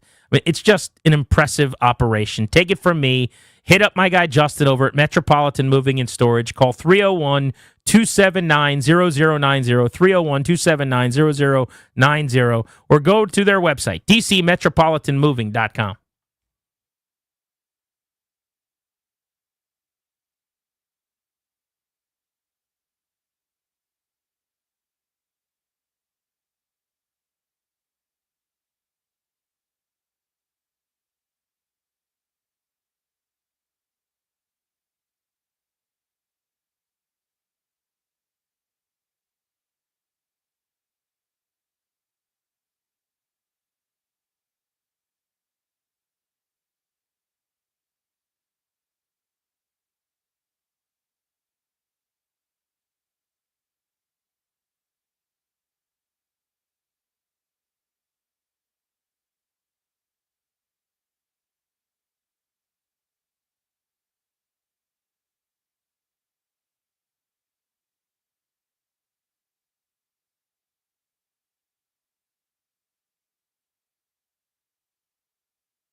This is your Metropolitan Moving and Storage poll of the day on Grant and Danny. Should how Mariota played this past weekend be a factor at all in what happens with the return to play of Jayden Daniels going into the Atlanta game? 800-636-1067 is how you hop in. Let's hit the phones on G&D. Jeremy's in Charlottesville. What's up, Jeremy? How are you? Hey, guys. How are you guys doing? Good, buddy. So I think it does factor in on how Mariota played against the Raiders. and he's definitely serviceable. I feel like to beat Atlanta. I mean, they did just lose 30-0 to the Panthers, so I would rather see him sit Daniels or sit Mariota and let Daniels get another week to rest and recover. What do you make of that philosophy, which is just simply put, give him an extra week. If he thinks he's ready, great. An extra week's not going to kill him. You just made the point of 62 games or whatever number you came up with for the rest of his contract. Mm-hmm. You're ready? Everything's fine? Okay, great. 7 more days, and then you get to play football. And now you feel better about doing that because of how this guy just played, because now you're actually thinking, I'm going to win the game anyway. Yeah, so maybe I'm being stubborn about it. I don't know. Like, to me, there's no external factor that matters other than me being smart, cautious, judicious, correct, taking the time with my prized possession, a.k.a. the player. Like, in other words, Jayden Daniels' health and recovery, and not his ability to run at practice or whatever, when I am good and certain that he can actually do the things that he needs to do, not just on the football field, but to stay protected and not have an aggravation or a worsening, right, that's when he plays. So there's like, no other variable for which me. I get. It's a binary 1 or 0 for you, and he can either do it or he can't, and when he can. But I'm saying there's nothing to, okay, as of Friday he was able to, and he could play Sunday, let's say, or as of Friday he was able to, and he could play Sunday, but Mariota got to practice this week. Mariota played really well. We'll see you on Wednesday for a full week of practice and start watching the tape on the Chargers. There's no interest. So the Mariota part doesn't change it for me. He didn't get to practice all week, and then I could just trot him out there. Again, what's the best thing for him? It's probably to wait that week, and that's how I view it. I wonder if it's like a semantics thing. I don't know. Or if we're just like talking past each other. To a degree, we are. I mean, because we're saying the same thing. You don't plan to trot him out there when he's like wearing a brace and he's hobbled, right? Right. Let's go to Bernie in Potomac Falls. What's up, Bernie? How are you? Gentlemen, thanks. So, unfortunately, with this injury, there's no litmus test, right? He didn't break a bone, and they can look at an X-ray and say that crack is healed, or we'll put a pin on it, and we have X amount of data to say you're good to go. He's got to feel right. And look what the Cowboys did with Dez Bryant. They put him on the field for 3 plays after that injury in the Bears game, thinking he was good. CeeDee Lamb you're talking about. Yeah. I'm sorry, yeah, CeeDee Lamb. But sorry about that, same number. That's fine. But they now he's out 4 weeks. I'm not saying being on the field cost him those additional time, but you just don't know until you get time to recover. And I'll give you another thing. It's not win and get in. The Pacers had no choice but to play Tyrese Halliburton last year in Game 7, right? Because win and you win the NBA championship. Mm-hmm. But now he's gone for the year, right? And that's the risk they took. But I guarantee you, if that was in the middle of the season, he's sitting out a week or so. And that's why I'm saying be cautious. To your point, Danny, be cautious for the future. And if Mariota stunk it up, then I would say, then if he's 80%, get him out there and tell him to protect himself. Tell him to get down at every opportunity. Throw it away. Take an intentional grounding. Mariota's given us no reason to not have confidence in him. And until he does, I think you got to let Mariota roll until Daniels is the QB1 and taking every snap Monday, Tuesday, Wednesday in practice. Thanks, I know you got a lot of calls. I'll hang up. That's a good call. That's a good call. Thanks, bud. Great call. A lot of good points. Let's go to Jake, who's in Stevensville. I think that's home of the Sharando Warriors, if memory serves. What's up, Jake? How are you? Hey, man, what's going on? Hey, dude. I got a point here that I haven't heard made yet. I think what we also need to take into account here is who will and who will not be playing also on the roster. Because Carolina had success running the ball against these guys. And if we don't have Terry, we don't have Noah, I see this more as a ground and pound, read option game. And we know Marcus is really good in read option. Exceptional. Yeah. The question really is, do you want Jayden running the ball 10 times this week? Well, I can tell you my answer. Yeah, my answer is no. No, I do not. I don't want him running the ball any times this week. I would, unless he can practice in full tomorrow and Friday, I'm not playing him. That's just me. But they may have different ideas and a different threshold, and they have more information than I do, clearly. But what I'd originally heard after the injury was that it was going to be a couple weeks before he was back. We're closing in on now Thursday. Tomorrow will be 2 weeks. Would be 2 weeks. So unless he can be fully at practice once, sorry, buddy. The Chargers are on the schedule. They're really good. Let's get ready for Jesse Minter, quality defensive coordinator, and one of the better defenses in the league. Let's go to Mark in Largo. What's up, Mark? Oh, boy. Let me say this. Grant, I'm going to give you an example. let's say you were sick and Toby was taking over, but you feel better, your voice is a little bit scratchy, but you can come in. Sure. Should you go in? Well, I don't understand the question. Should I work? My question is this: this is our franchise quarterback. Right. And I think everybody in this town has shades of 12 years ago, 12 and 13 years ago, and I get it. I totally get it. This is not that, all right? I think he's going to play on Sunday. And the reason why I say that is because if he's out there right now, I think he's probably going to play on Thursday and Friday. This is kind of like where everything was last year when it came to his rib injury. Let me say this to that, though, Mark. He was limited on Friday, and he was still limited today. So he's still limited today. I understand that. That's 5 days later. I understand that. But here's the thing. If he's full tomorrow or Friday, he's going to play. That I agree. Well, we agree there. Yeah. Everybody's concern is, I get it, but I'm just saying we got to stop living in yesterday, man. We really do. I understand where everybody's coming from. This is not a torn ACL. He's never had surgeries on his knees.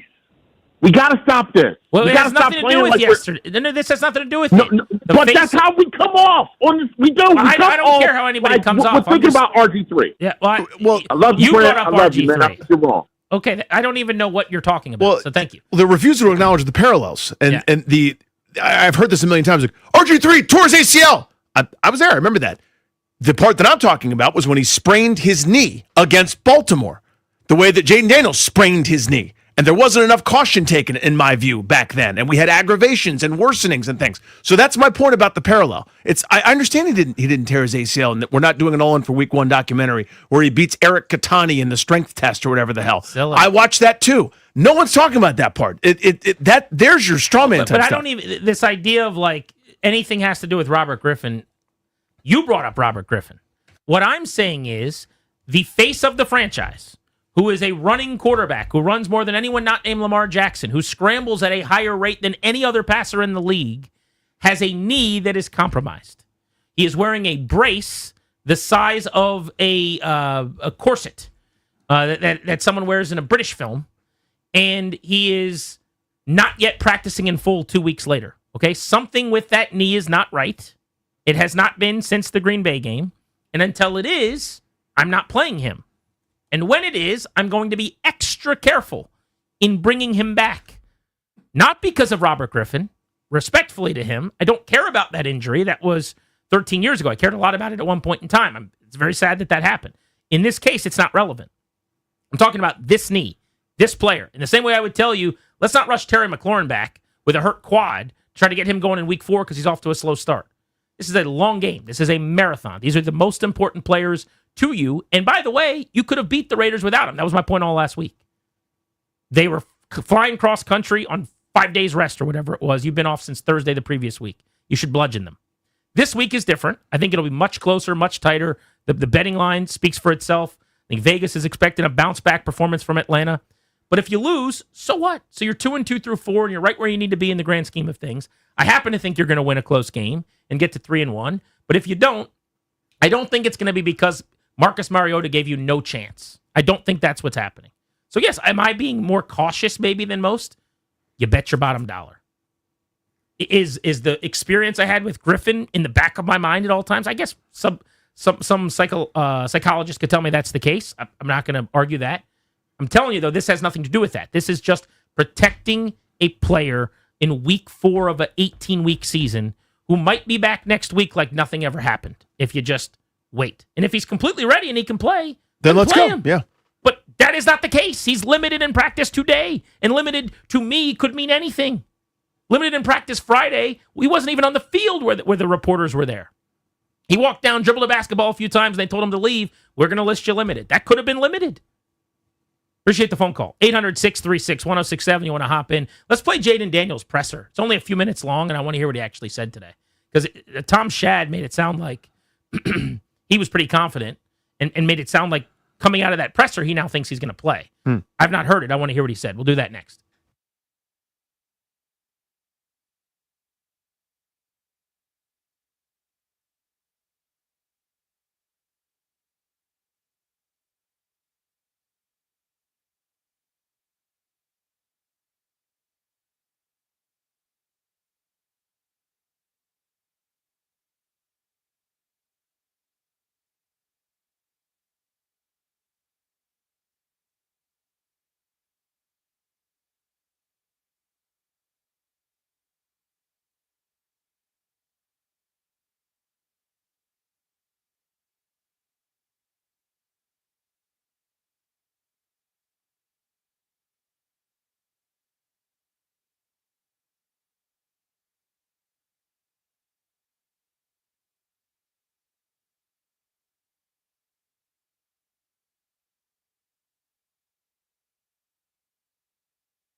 I'm Toby Altizer with your sports update on the Fan. This update is brought to you by thewindowman.com, the educational window company. In baseball earlier today, the Nationals beat the Braves 4-3. James Wood with 2 homers on the day. He also homered last night, so 3 in the last 2 games to get up to 30 on the season. The Nationals are also finalizing a deal with Red Sox assistant general manager Paul Taboni to become the head of baseball operations. He's just 35 years old, becoming one of the youngest executives in baseball. He's been with the Red Sox since 2015, also had a cup of coffee with the Oakland A's before they moved. He's been with the Red Sox again since 2015 as their assistant general manager over the last couple of seasons. In football, the Commanders getting set to take on the Falcons on Sunday. Practice report today for the Commanders. Players that didn't practice: John Bates, Noah Brown, Percy Butler, Ja'Cory Krosky-Merritt, and Terry McLaurin. Rest days for Zach Ertz, Von Miller, Deron Payne, and Laramie Tunsil. Cornerback Trey Amos was limited with a calf injury, and Jayden Daniels was also limited with a knee injury. Some notable players that didn't practice today are notable players on the practice report for the Falcons today. Quarterback A.J. Terrell didn't practice with a hamstring injury. James Pierce was limited with a groin injury, and Kyle Pitts was limited with a toe injury. Buy one, get one 40% off and get 0% APR for a full year. You get both from thewindowman.com. All Trax windows, Monterey Storm windows, Provia doors, all apply. Thewindowman.com, select products only, minimums and installation apply. Prior sales, already quoted projects excluded. See a consultant for details. From the Crop Metcalf 5-Star Sports Desk, I'm Toby Altizer on the Fan.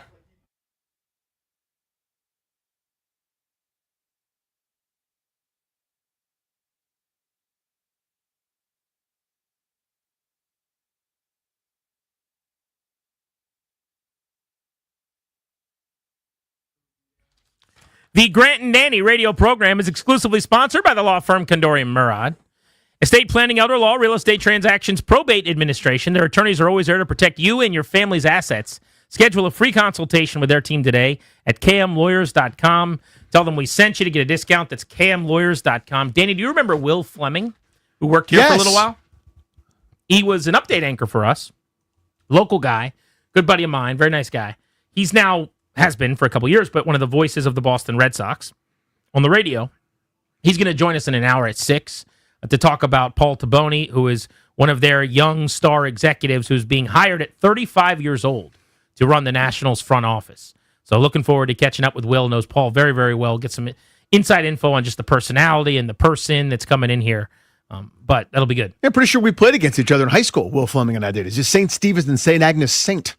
He and I were rivals here, I think. Is that the D.C. private school, whatever that's the IAC? Yeah, that was us. Okay. Well, you got to ask him. You got to corroborate. I'm pretty sure, because I think he played baseball. I think he was a baseball guy. I would imagine. He's a play-by-play guy at the big league level. He probably played a little high school ball, I would imagine. He's the brother of Dave Fleming, voice of the San Francisco Giants. Also former member of the 106.7 The Fan community. All right, I told you we wanted to hear the Jayden Daniels presser. What piqued my interest, I'll be honest, we don't play a lot of Jayden Daniels pressers. There's just normally not a lot being said that like we need to, that moves the needle or we need to break down. But Tom Shad, who covers the team for the Post, came on with us in the Blitz. He said after being in the press conference today, he's starting to think Daniels will play, which led me to believe there's some confidence here. There's like a declaration at some point. So let's listen to what Jayden Daniels had to say. Mr. Daniels, can you give us an assessment of where you are right now as far as come Sunday? It's up to the doctors, not my decision. For you, I mean, where do you think you're at? And feel good. Watching Marcus do what he did on Sunday, obviously you're a big part of that as well. What did you think? Super happy for him. He deserves everything, and he's been my biggest supporter. So it was my turn last week to be his. This is kind of taking a step back, but did you know that you had been hurt in the Green Bay game? How did you feel? What gave you the confidence to continue and finish out the game? I didn't know. I mean, I'm a football player at the end of the day. You know, you might take some shots here and there, and it wasn't stopping me from going out there and finishing the game, so I finished the game. And then what was your reaction when Coach Quinn told you that you weren't going to be out there on Sunday? I'll leave that between me and him. It wasn't like the most like, okay, yeah, I'm going to sit out. So, can you tell us at all how the knee injury affects you the most? I mean, I I don't know. I feel good, so I don't think it affects me. And Terry is also dealing with an injury. Unclear to us anyway what his status might be going forward. But if he is unable to play, how big a loss is that for this offense? I mean, he's Terry. He does what he does. He makes big plays, but, we kind of was dealing with that throughout training camp. So we very much have the next man up mentality. We're confident in other people to make plays. Jayden, how much running and cutting have you been able to do so far? Enough to feel good if I play on Sunday. Like I said, it's not my decision. And then have you had to play with a brace before? No. Feel like just wearing it even in practice? Something to get used to. Would you have to wear one if you do play on Sunday? The doctors haven't said that decision yet, so that'll be a conversation. Do you feel any level of discomfort when you're out there? Nah, myself. Okay. How does your preparation change this week or even last week when you're getting ready as if you're going to play, but you're also dealing with an injury? Nothing changed at all. I'm here early, and I'm still doing the same thing. Might have to do a little extra, but nothing changed at all. Game, were you up in a box watching, and what was that perspective like for you to watch an NFL game from up top? When was the last time you watched a game the team you played for from up there? To answer the second question first, never. So it was different. You kind of just see everything differently, bird's eye view. But I was just up there cheering on my guys. I'd rather have been on the field, been able to compete with those guys, but that just wasn't part of the plans. Like as you're watching plays unfold from up there, and do you obviously see it differently because you're at a different view, but in your head, are you like, get the ball here, get the ball there, because you're looking at it differently? That's probably the easiest thing. I feel like that's why a lot of people have a lot of comments of, what we're doing and what we should do, but they're not actually out there in the fire. So no shot to anybody, but it's a lot different from sitting up top and watching the game to actually being out there and playing. That's Jayden Daniels today, and isn't that the truth? I mean, you got the ball in your hand, you got the 300-pounders coming at you, you got the DBs trying to trick you and hide. Yeah, I'm going, look, he's open. Right. Yeah, easier for me. A little easier when we're sitting on the couch, so no doubt about that. So, okay, I kind of get where Tom Shad's coming from. Again, we played this because Shad of the Washington Post came on and said, based on Daniels' press conference today, he thought he was going to play. Mm-hmm. If I only had heard that and I didn't know anything else, hadn't heard anything, none of the rumblings from behind the scenes of the last couple of weeks, I think I would fully expect him to play too. Now you piece everything together, you connect some dots. But hearing that makes me think there is more of a chance he will play in Atlanta.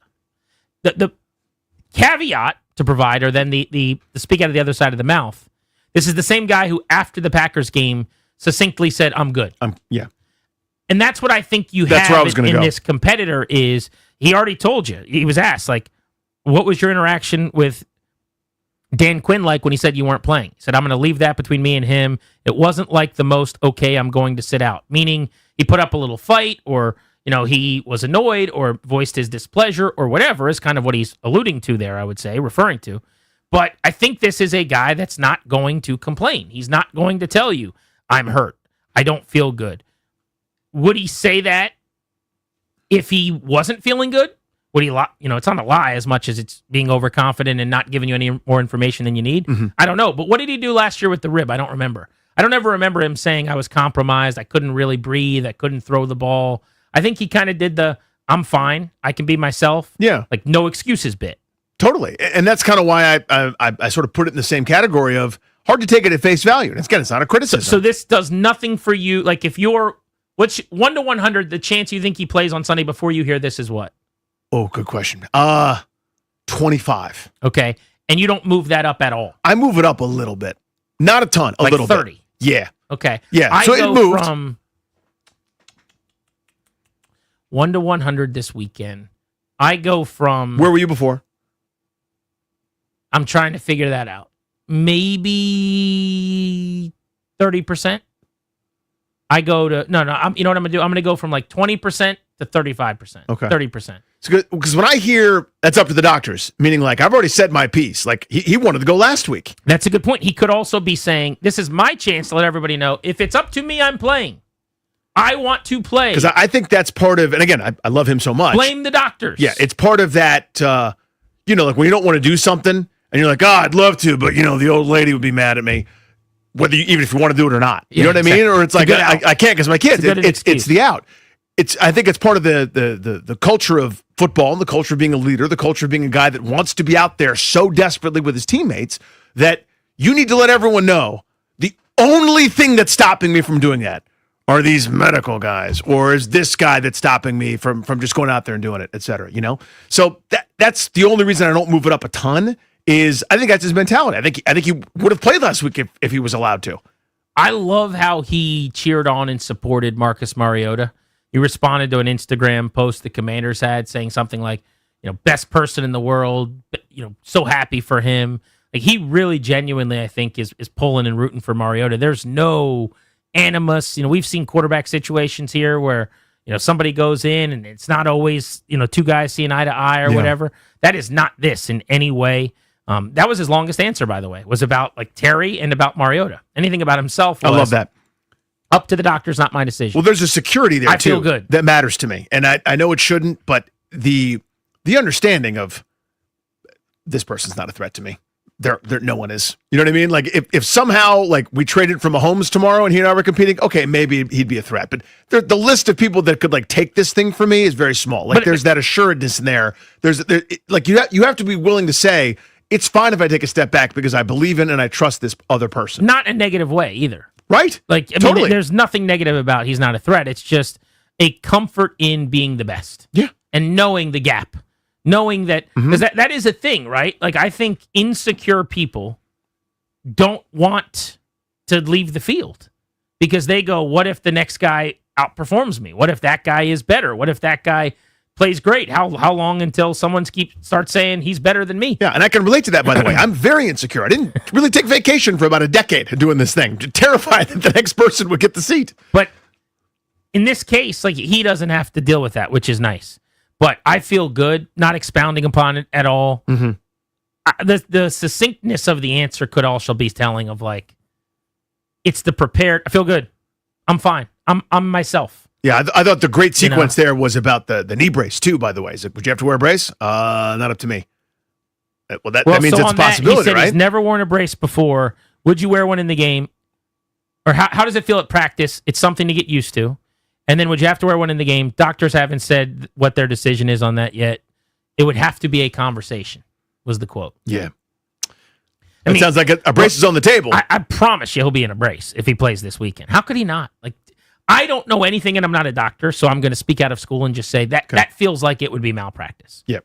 To have a knee sprain, you need a brace to walk around leaving the stadium 1 week earlier, but you're going to go out there and take shots and run and cut and jump and run for 42 yards without a brace. That seems like it would be a mistake. For this short-term week, if you need a brace, why don't you bike in place? Like, that's my little Johnny Cochran-style axiom. If you need a brace, bike in place. Yeah. So you don't want to see him in a brace. Now, I mean, people play in braces all the time. No, I understand. It's just extra. Sure. Like just a little extra. This soon? Like if in 6 weeks it's like, hey, he's fine. This is just extra precautionary. No problem. But we're talking 2 weeks out. If you need a brace to jog around the facility, to practice, to do things, just have a seat right over there in that stationary bike, and you can pedal as much or as little as you'd like. The press conference got going there after the Mariota question and warmed up. But early on, I was like, oh, boy. This is a 2.5 minute press conference? The first question, it's up to the doctors, not my decision. Okay. How do you feel? I feel good. Boom, boom. Pretty well prepared, obviously, by the staff. Yep. I mean, Charlie Moulet, who does a great job, who's their PR guy that helps Jayden. Like, he's going to give them all the questions. They're going to go up there with a plan, what you can say, what you can't say, what you should say, what you shouldn't say. And one of the ways to get off the podium without making a mistake when everybody's all eyes are on you and you don't want to give any more information than the coach has is just be very, very succinct. He's not a guy that's an open book generally anyway. I was saying this to our guest last week who wrote a feature on him for SI Connor Orr. I find Jayden to be mysterious is the wrong word, but I don't know a lot about him still. For a superstar player, That's a great point. like, what do you really know as a personality? Everything I know about the kid, I love. I mean, he is awesome. What a nice, normal, like mine and your dream, to be honest with you. Seriously. Not going out, not partying, football robot, wants to be at home, putting his feet up, watching Netflix. Like, it's awesome. He's kind of operating in anonymity a little bit.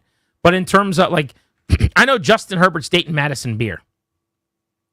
I know Josh Allen's married to Haley Steinfeld. Yeah. These are guys that do everything the right way, too. But, like, I don't know anything about Jayden Daniels.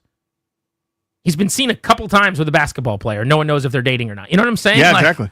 He is a kind of a low-key, mysterious dude. All about that. To your point, you're right. I mean, when you said that, I was like, well, don't we? But then I think you're right. And I think that's a good thing, by the way. Like, it's not as if he's out there, quote, making that money, boss, missing mini camps and stuff to film commercials or whatever. I mean, he's been around. He's done a couple of things, but it's all very well managed, right? There's nothing that's taking over. The football is the thing. And once you are on, contract number 2 or 3 and your mega extension is here and there and you've figured out all the balances and, you're in year 7 of the offense or whatever, okay. Yeah, by all means, film your commercial for whoever, whatever. You and Andy Reid can do a State Farm insurance thing if that's your back. But man, you're right. I feel like we know precious little, and I think that's a good thing because everything I know, I love. I'm just enamored. What do you guys make after hearing Jayden Daniels in the press conference? We had one of the reporters that covers the team on today say came out of that press conference more confident he's going to play. Do you agree with that? When you hear him say, I can be myself on the field, I feel good, that the injury's not affecting him multiple times, saying that he's not affected, that he feels, he didn't say like I could play, but like myself. 800-636-1067 on Grant and Danny here on The Fan.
I'm Toby Altizer with your sports update on the Fan. This update is brought to you by Main Street Bank. It's your local bank, local Main Street Bank. Earlier today in baseball, the Nationals beat the Braves 4-3. James Wood with 2 homers, 3 in his last 2 games to get to 30 on the year, but that wasn't the biggest news of the day for the Nationals. They are finalizing a deal with Red Sox assistant general manager Paul Taboni to become the head of baseball operations. He's just 35 years old, been with the Red Sox since 2015.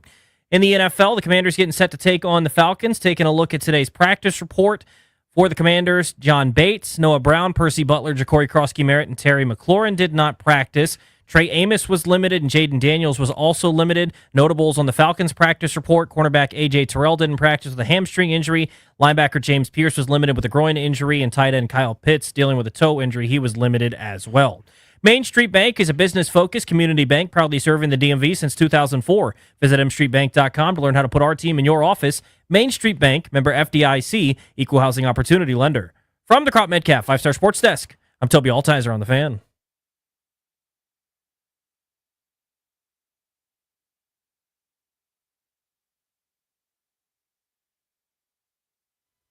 Mr. Daniels, can you give us an assessment of where you are right now as far as come Sunday? It's up to the doctors, not my decision. For you, I mean, where do you think you're at? And feel good.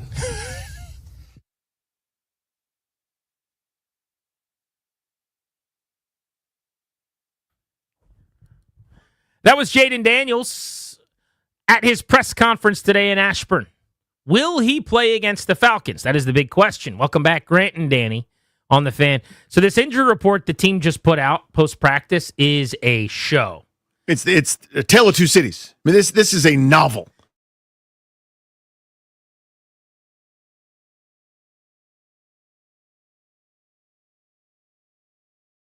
For 3 minutes without breathing. Then he comes up for air and he acts like he lost consciousness. I blacked out. What happened?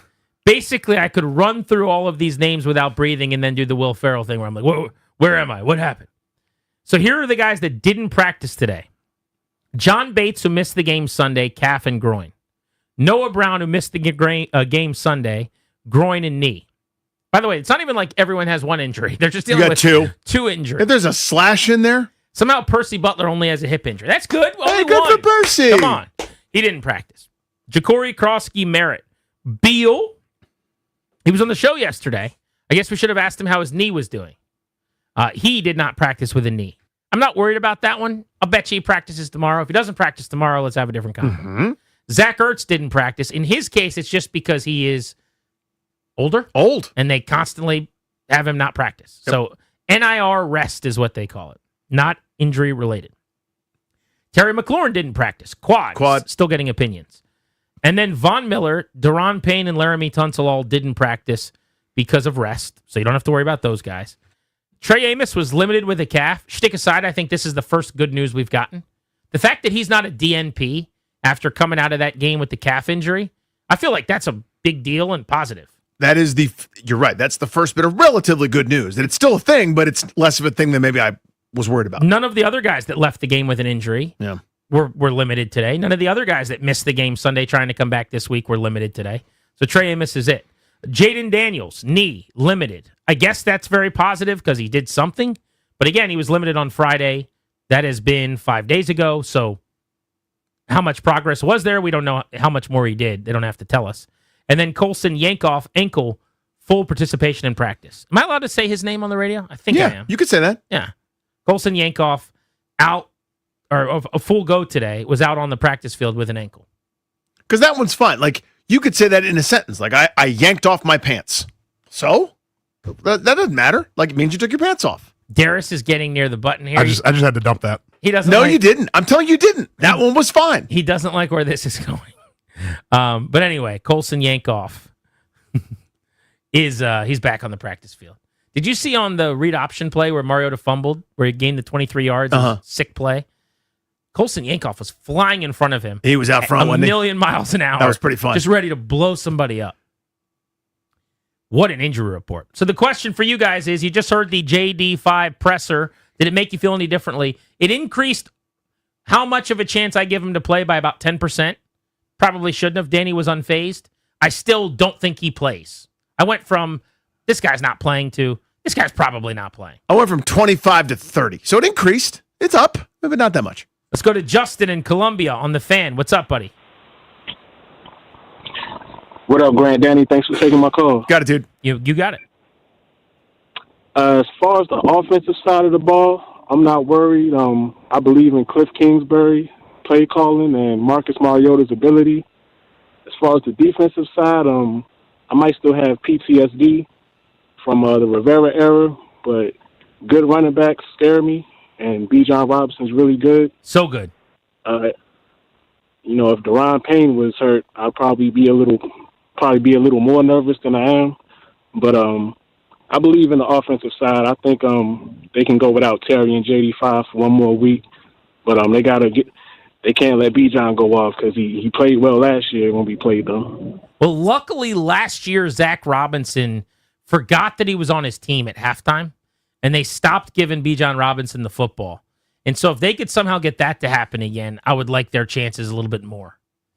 Bijan Robinson at this moment is the best running back in the NFL. Now, I know that's a big comment because Saquon Barkley went for 2K last year. Derrick Henry went for 2,000. Barkley would have had the greatest season in the history of the league if they didn't sit him in the final weekend. But right now, this moment, for my money, through 3 weeks of football this year, Bijan Robinson is the best running back in the league. And I say that based on how he runs the football, but also how exceptional he is out of the backfield as a pass catcher. And this is where I am petrified. I don't know how Washington is going to defend him out of the backfield as a receiver. You cannot put Bobby Wagner on him. You should not put Frankie Louvu on him. This is the job for a defensive back. Are you going to burn a guy like Sandra still doing that with a responsibility? I don't know what their plan is. That's why Joe Witt and Dan Quinn are smarter than me and get a lot of money.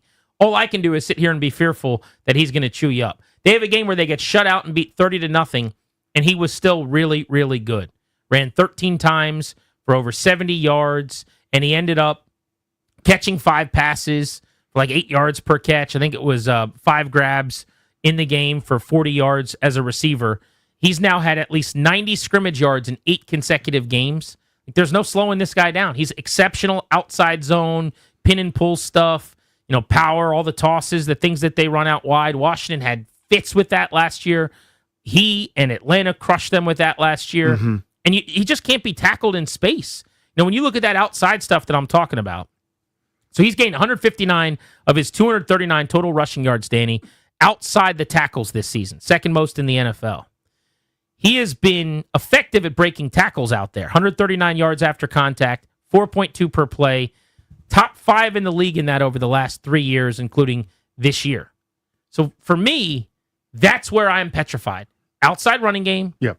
Him as a receiver, I don't know how you stop him. So what they've done a great job with is the interior stuff, right? That's where they beefed up on the defensive tackles and on the interior. So Josh Jacobs, Sledgehammer, I beg you to do it some more. Please call, interior runs, call your duos, call your cracks and your powers and all that kind of stuff. Genty. 3 yards a pop. Genty, on the interior, they did a great job. They got him outside a little bit. He had a couple hits. He hit the 3 decent runs, but you tallied it up. It was 14 carries for 17 yards on everything else. Yeah. So the fact that he outside, it negates your Javon Kinlaws, your Deron Paynes to a degree. And it's incumbent upon linebackers, safeties, whoever else to slow the guy down, and nobody does. He's excellent. I mean, he is terrifying. I mean, he's one of the best offensive weapons in this league. And there's just enough there where I know they got shut out this past week. So, I'm sitting there trying to compliment this offense, and I'm going, they're very capable. They were garbage against Minnesota. They didn't do anything, and they did even less last week against Carolina, and the 5 of us could probably move the football against Carolina. But they're still capable. Drake London is good. Like, that guy is a tough cover, again, for anybody. They haven't used Darnell Mooney much yet. He's, I think this will be his second week, maybe third week healthy as he comes back. They have enough to threaten you, especially a banged-up secondary. Yeah, the way they use their guys is confounding. I don't understand what Zach Robinson's plan is. You have this incredible running game and you don't use play action. Please explain that to me. We need someone explain to me. Someone explain to me how they run the ball so well and they don't use play action. They don't take any shots. They don't throw the ball down the field. They don't move the pocket. If you're afraid of your O-line, that might be a lot of times what people say, well, they're not going to take shots down the field. They don't like their right tackle. He's their third right tackle. They don't like, their offensive line to hold up. The Chiefs don't trust their offensive line. They move the pocket. They create and extend with Mahomes to buy time for Tyquan Thornton or whoever to get downfield. Where is that for the Atlanta Falcons? I don't understand how Drake London, as an example, who you mentioned, is really, really good. I agree with you. He's got that jump ball ability. He is the ultimate kind of like Mike Evans-y possession type receiver. Everything that they throw to him is within 10 yards of the line of scrimmage. 78.9% of his targets are 9 yards or fewer right now this season. What is that? Yeah. I mean, he's so good and physical, like winning in short areas. So, like, he's like a tight end in the sense he can box you out and They win use that him. way. They use him like he's...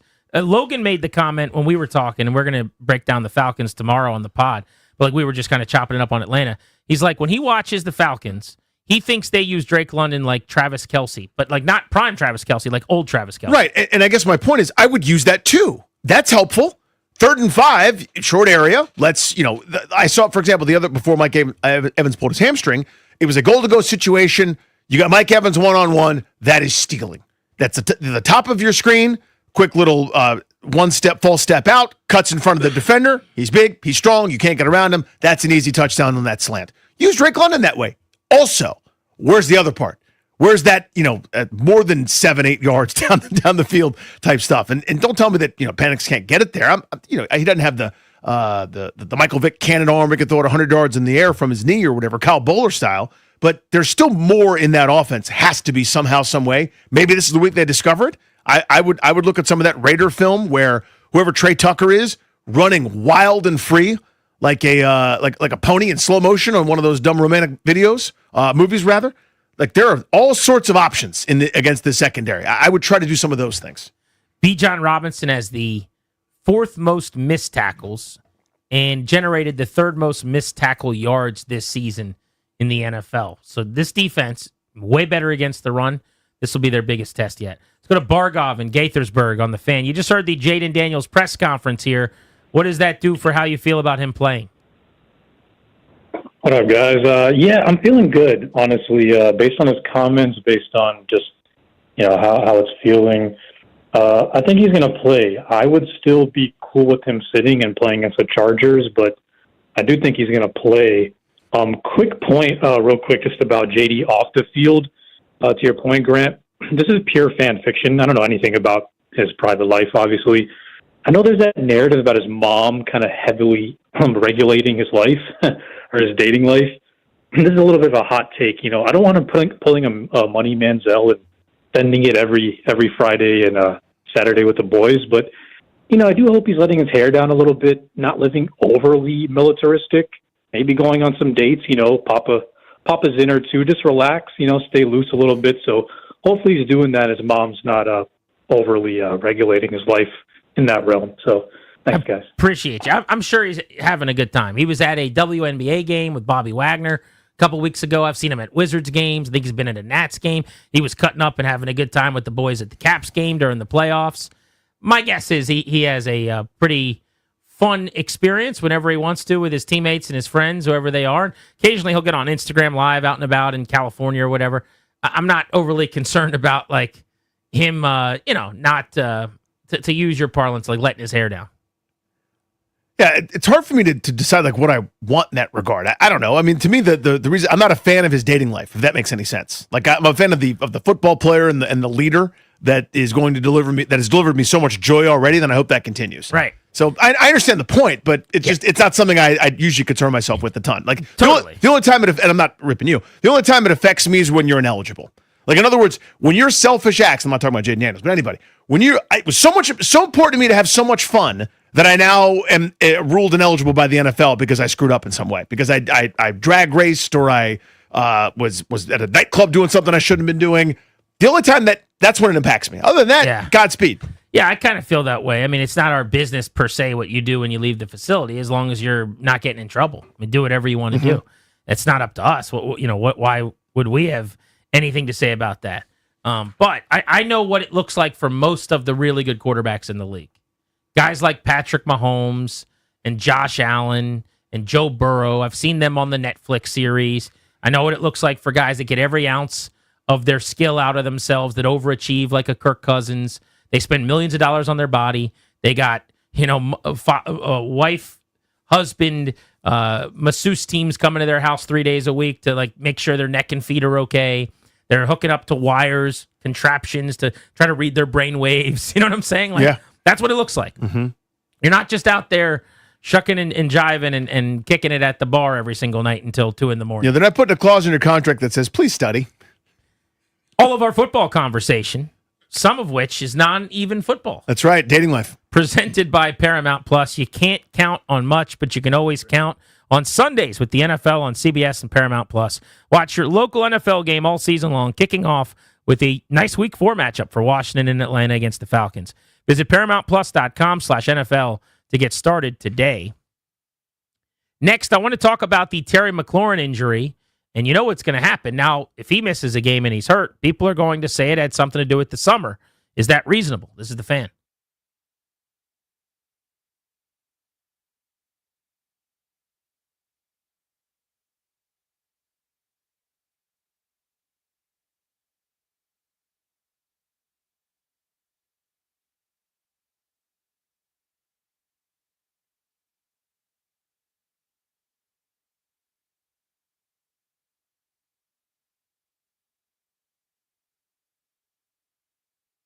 Hello, my name is Danny Rue. I am a Ted Britt guy. They won my business many years ago. The wife and I went shopping for a new ride. We went to Ted Britt Ford. We liked the Explorer, the Edge, the Escape. We test drove a couple different things. We needed something bigger for the growing family, right? And so we braced ourselves for that miserable sales experience. We've all been through it, right? Whether you've bought new, pre-owned, lease, whatever, you already know what's coming, except they never did. It was the best buying experience we ever had. We got a great deal on the Edge. That was like 12 years ago. And I said to my wife on the way home, this is where we go now. I'm a Ted Britt guy, and I've gotten multiple cars over the years from Ted Britt Ford. That's how they've done this for more than 60 years, treating folks just like you and me really, really well in our area. When you buy from Ted Britt Ford, you get Ted Britt for life. That means peace of mind for life. Powertrain coverage, battery replacement, complimentary service loaners, Virginia State inspections, and so much more. They want to make it easy for you to get out of there with a great new car at an unbelievably good price. A couple of great ones right now. Just like my whip, I got a 2024 Mustang Mach-E. You can get one for $14,500 off the MSRP and no payments for 90 days. Plenty more deals like that. Go see my pals at Ted Britt Ford and please tell them Danny sent you.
it's pretty normal that when you have something that a second opinion takes place, that's not uncommon at all. Honestly, it's just the opposite.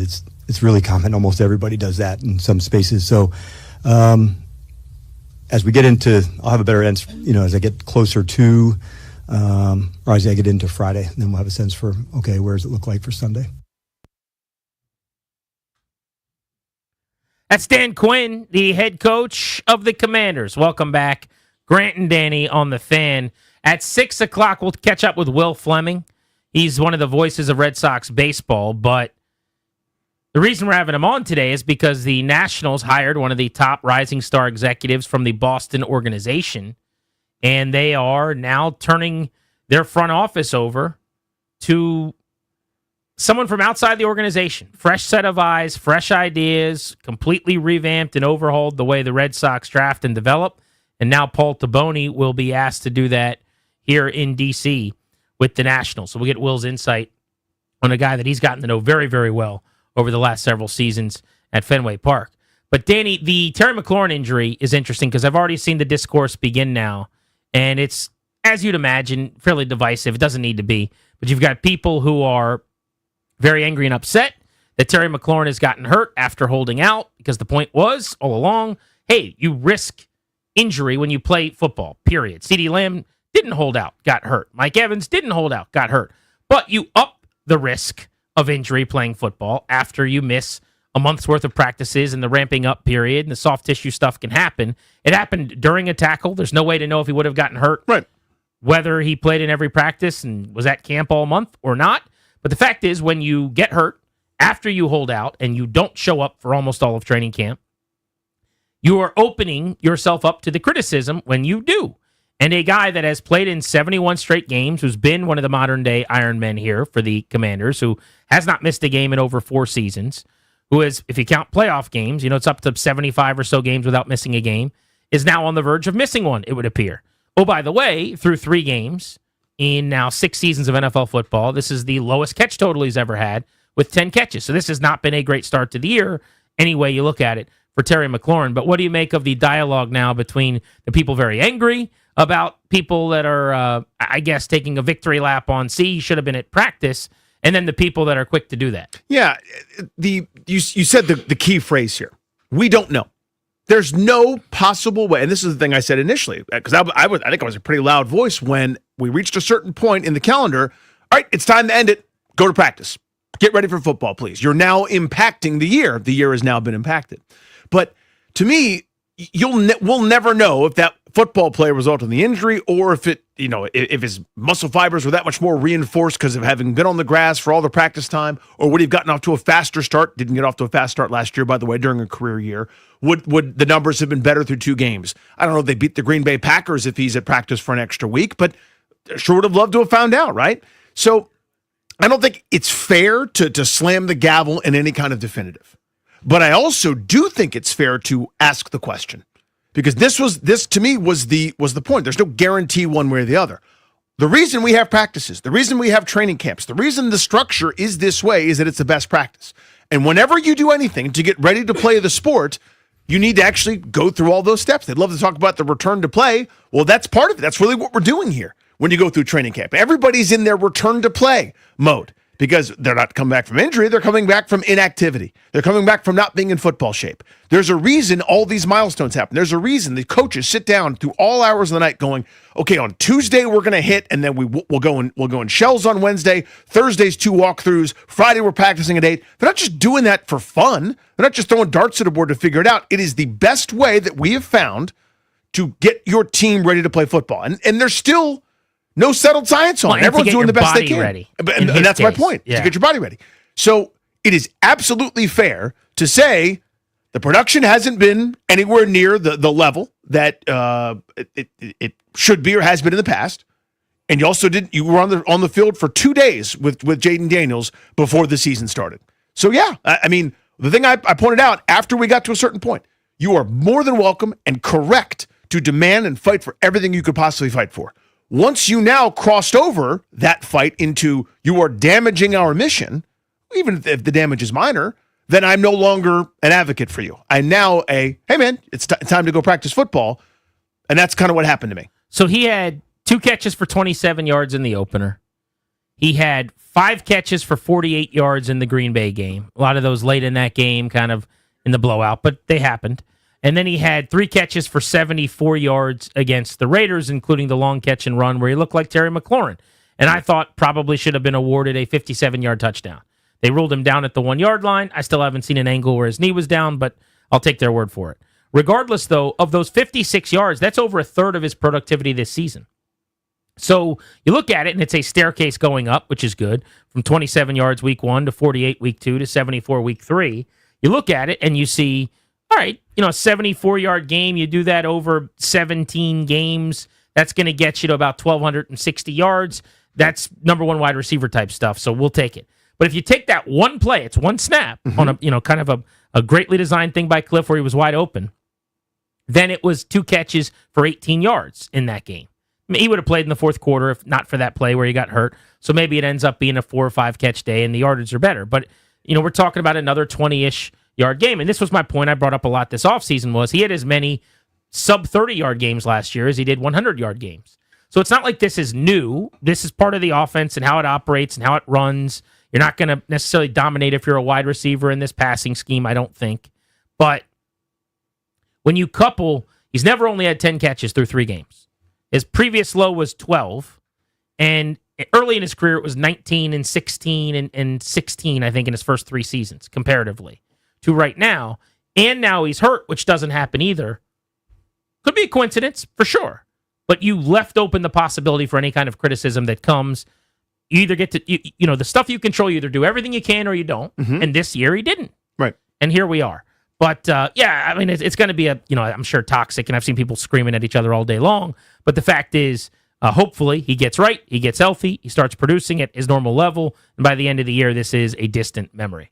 All right, let's talk about the Nats' new executive. We'll also hit the NFL headlines before we get out of here on Grant and Danny. You're listening to The Fan.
I'm Toby Altizer with your sports update on The Fan, and this update is driven by Oarsman Alexandria Kia, where they like to say, let's ride together. In baseball earlier today, the Nationals beat the Braves 4-3, 2 homers on the day for James Wood, now up to 30 on the year after he hit one yesterday and 2 today, 3 in his last 2 games. But the bigger news of the day for the Nationals, they are finalizing a deal with 35-year-old Red Sox assistant general manager Paul Taboni to become the head of baseball operations. He's been with the Red Sox since 2015. In football, the Commanders getting set to take on the Falcons in Week 4. Back out on the practice field today, taking a look at the practice report. Those that didn't practice today, tight end John Bates with a calf and a groin injury, wide receiver Noah Brown with a groin and a knee injury, safety Percy Butler with a hip injury, running back Bill Ja'Cory Krosky-Merritt with a knee injury, and wide receiver Terry McLaurin also missed practice with a quad injury. 2 players were limited, cornerback Trey Amos with a calf injury and quarterback Jayden Daniels with a knee injury. Notables on the Falcons injury report, cornerback A.J. Terrell did not practice with a hamstring injury. Linebacker James Pierce was limited with a groin injury, and tight end Kyle Pitts was limited with a toe injury. Other injuries around the league, the Eagles placed edge rusher Nolan Smith on injured reserve with a triceps injury, and Packers right tackle Zach Tom not expected to play Sunday night against the Cowboys with an oblique injury. Oarsman Alexandria Kia keeps their customers happy by offering great deals on the area's best selection of new Kias, each backed by the Oarsman Lifetime Edge, featuring up to $1,500 in extras. As they say at Oarsman Alexandria Kia, let's ride together. From the Crop Midcap 5-Star Sports Desk, I'm Toby Altizer on The Fan.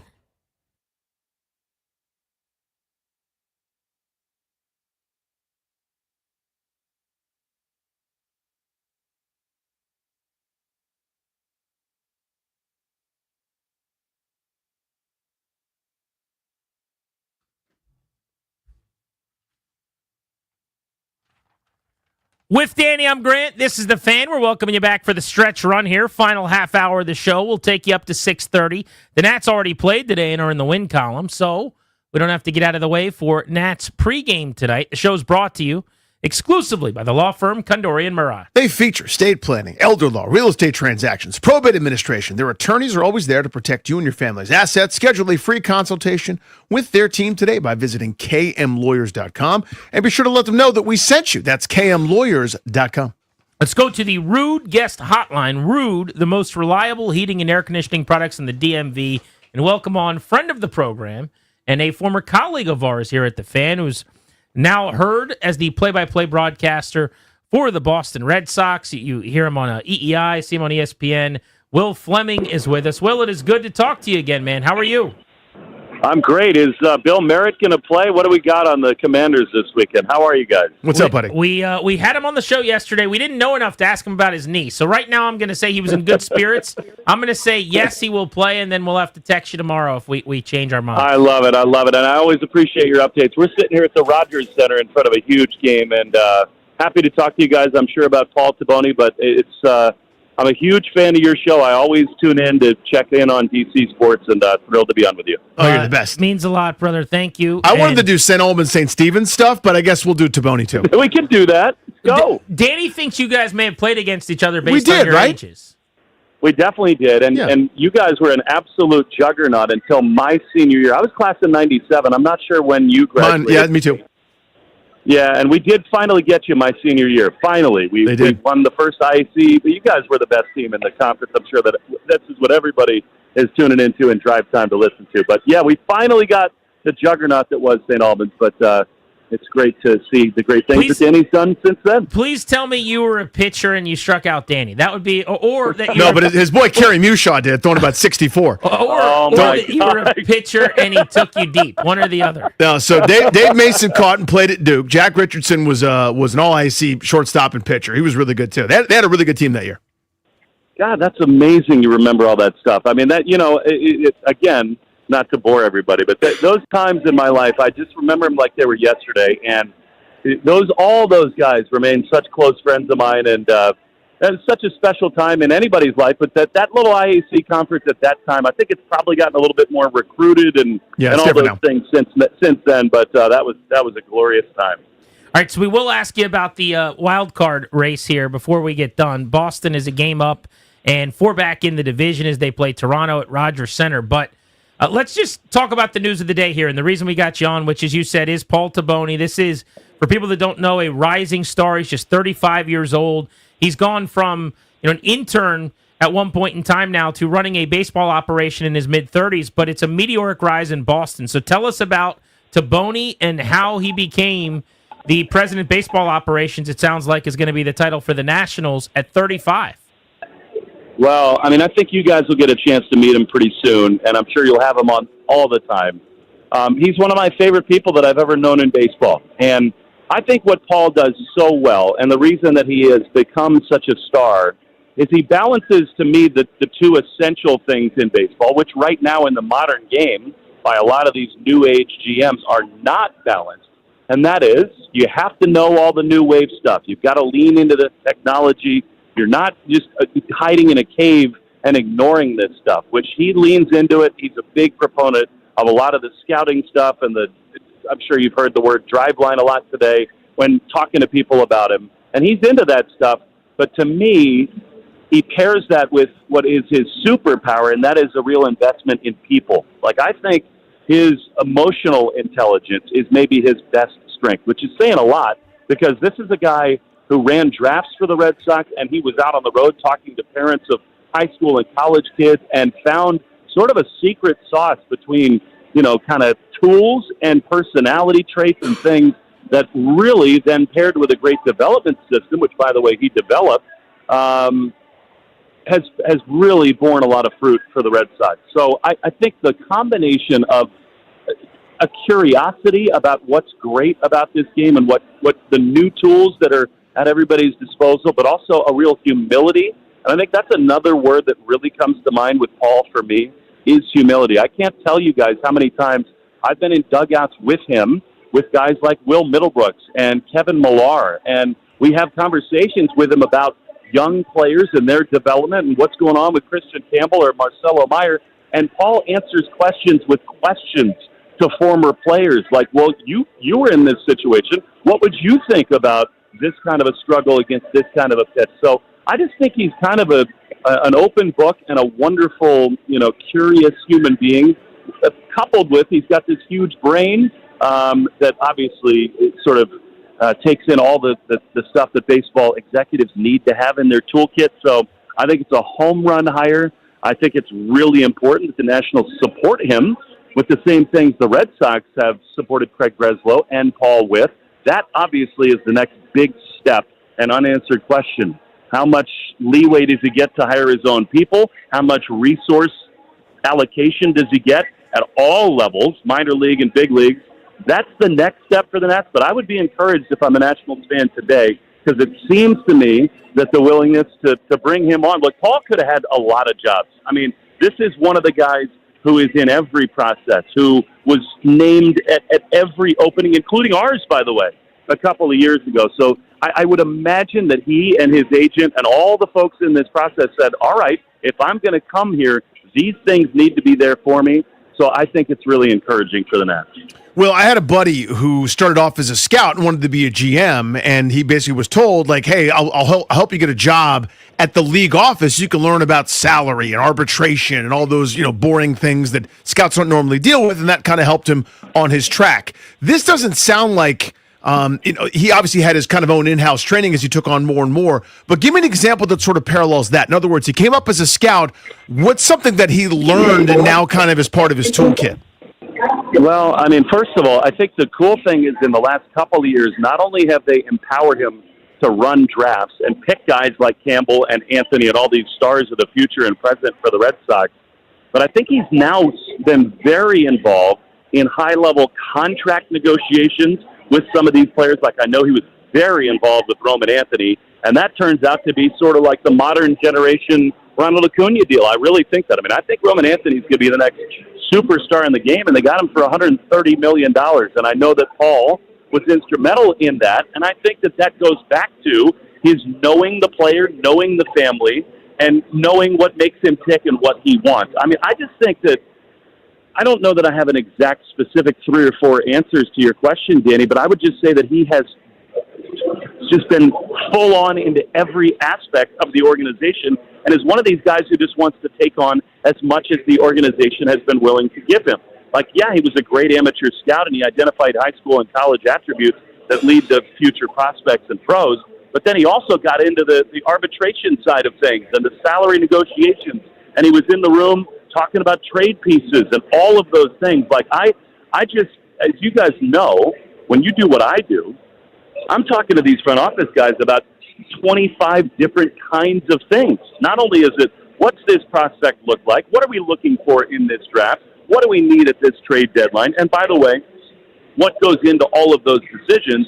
And I can just speak from my own personal experience that every time I asked him a question, he had the most thoughtful, nuanced answer that sort of tells you that he's just been a total sponge at all corners of the organization. He's totally trusted by everybody in the front office. He's got a great, delicate human touch.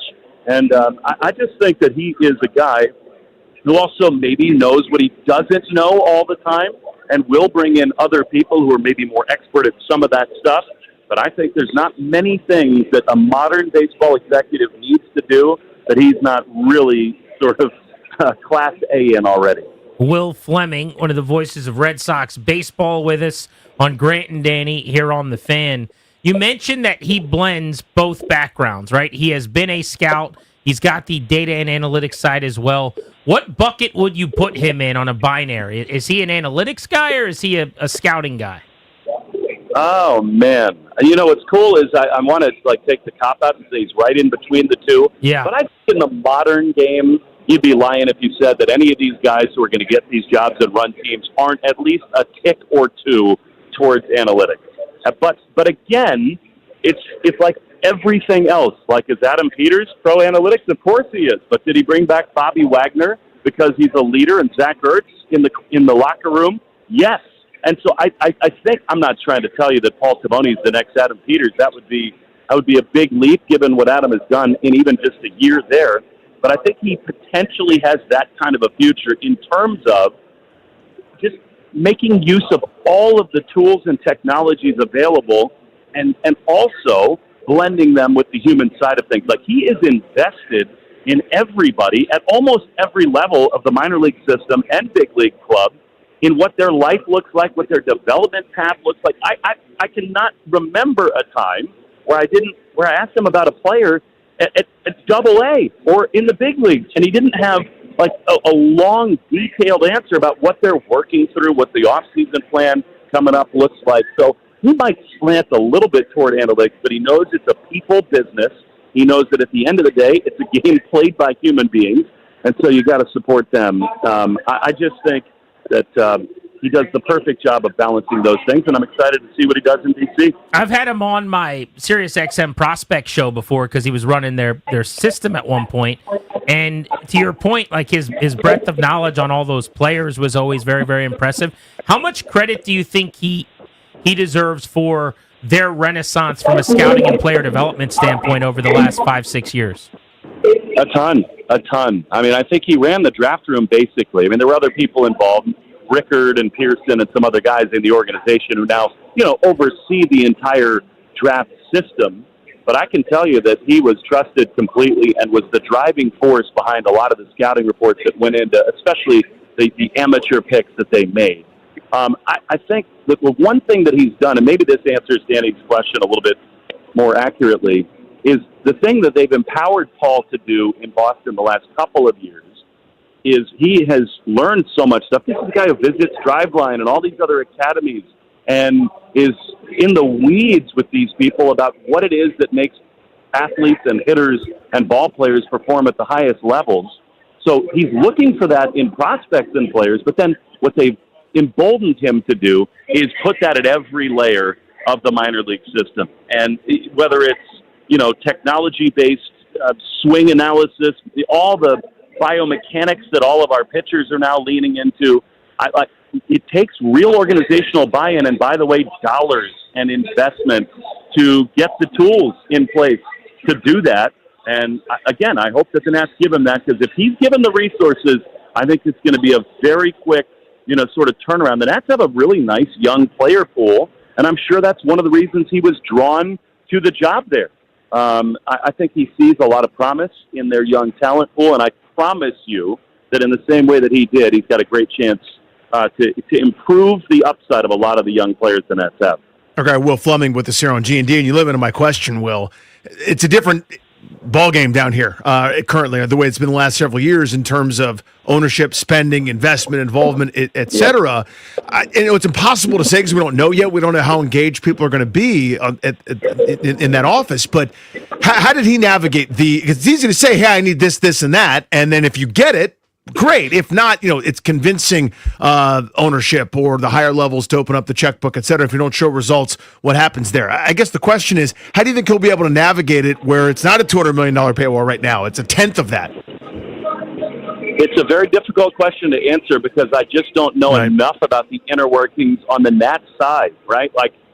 From my personal experience, he's been super compelling in all the arguments he's made here. And for all the grief that John Henry takes for, at times maybe not spending as much as Steve Cohen, John has always been willing to allocate resources to win in Boston. So if you make a good case to John, he's going to spend.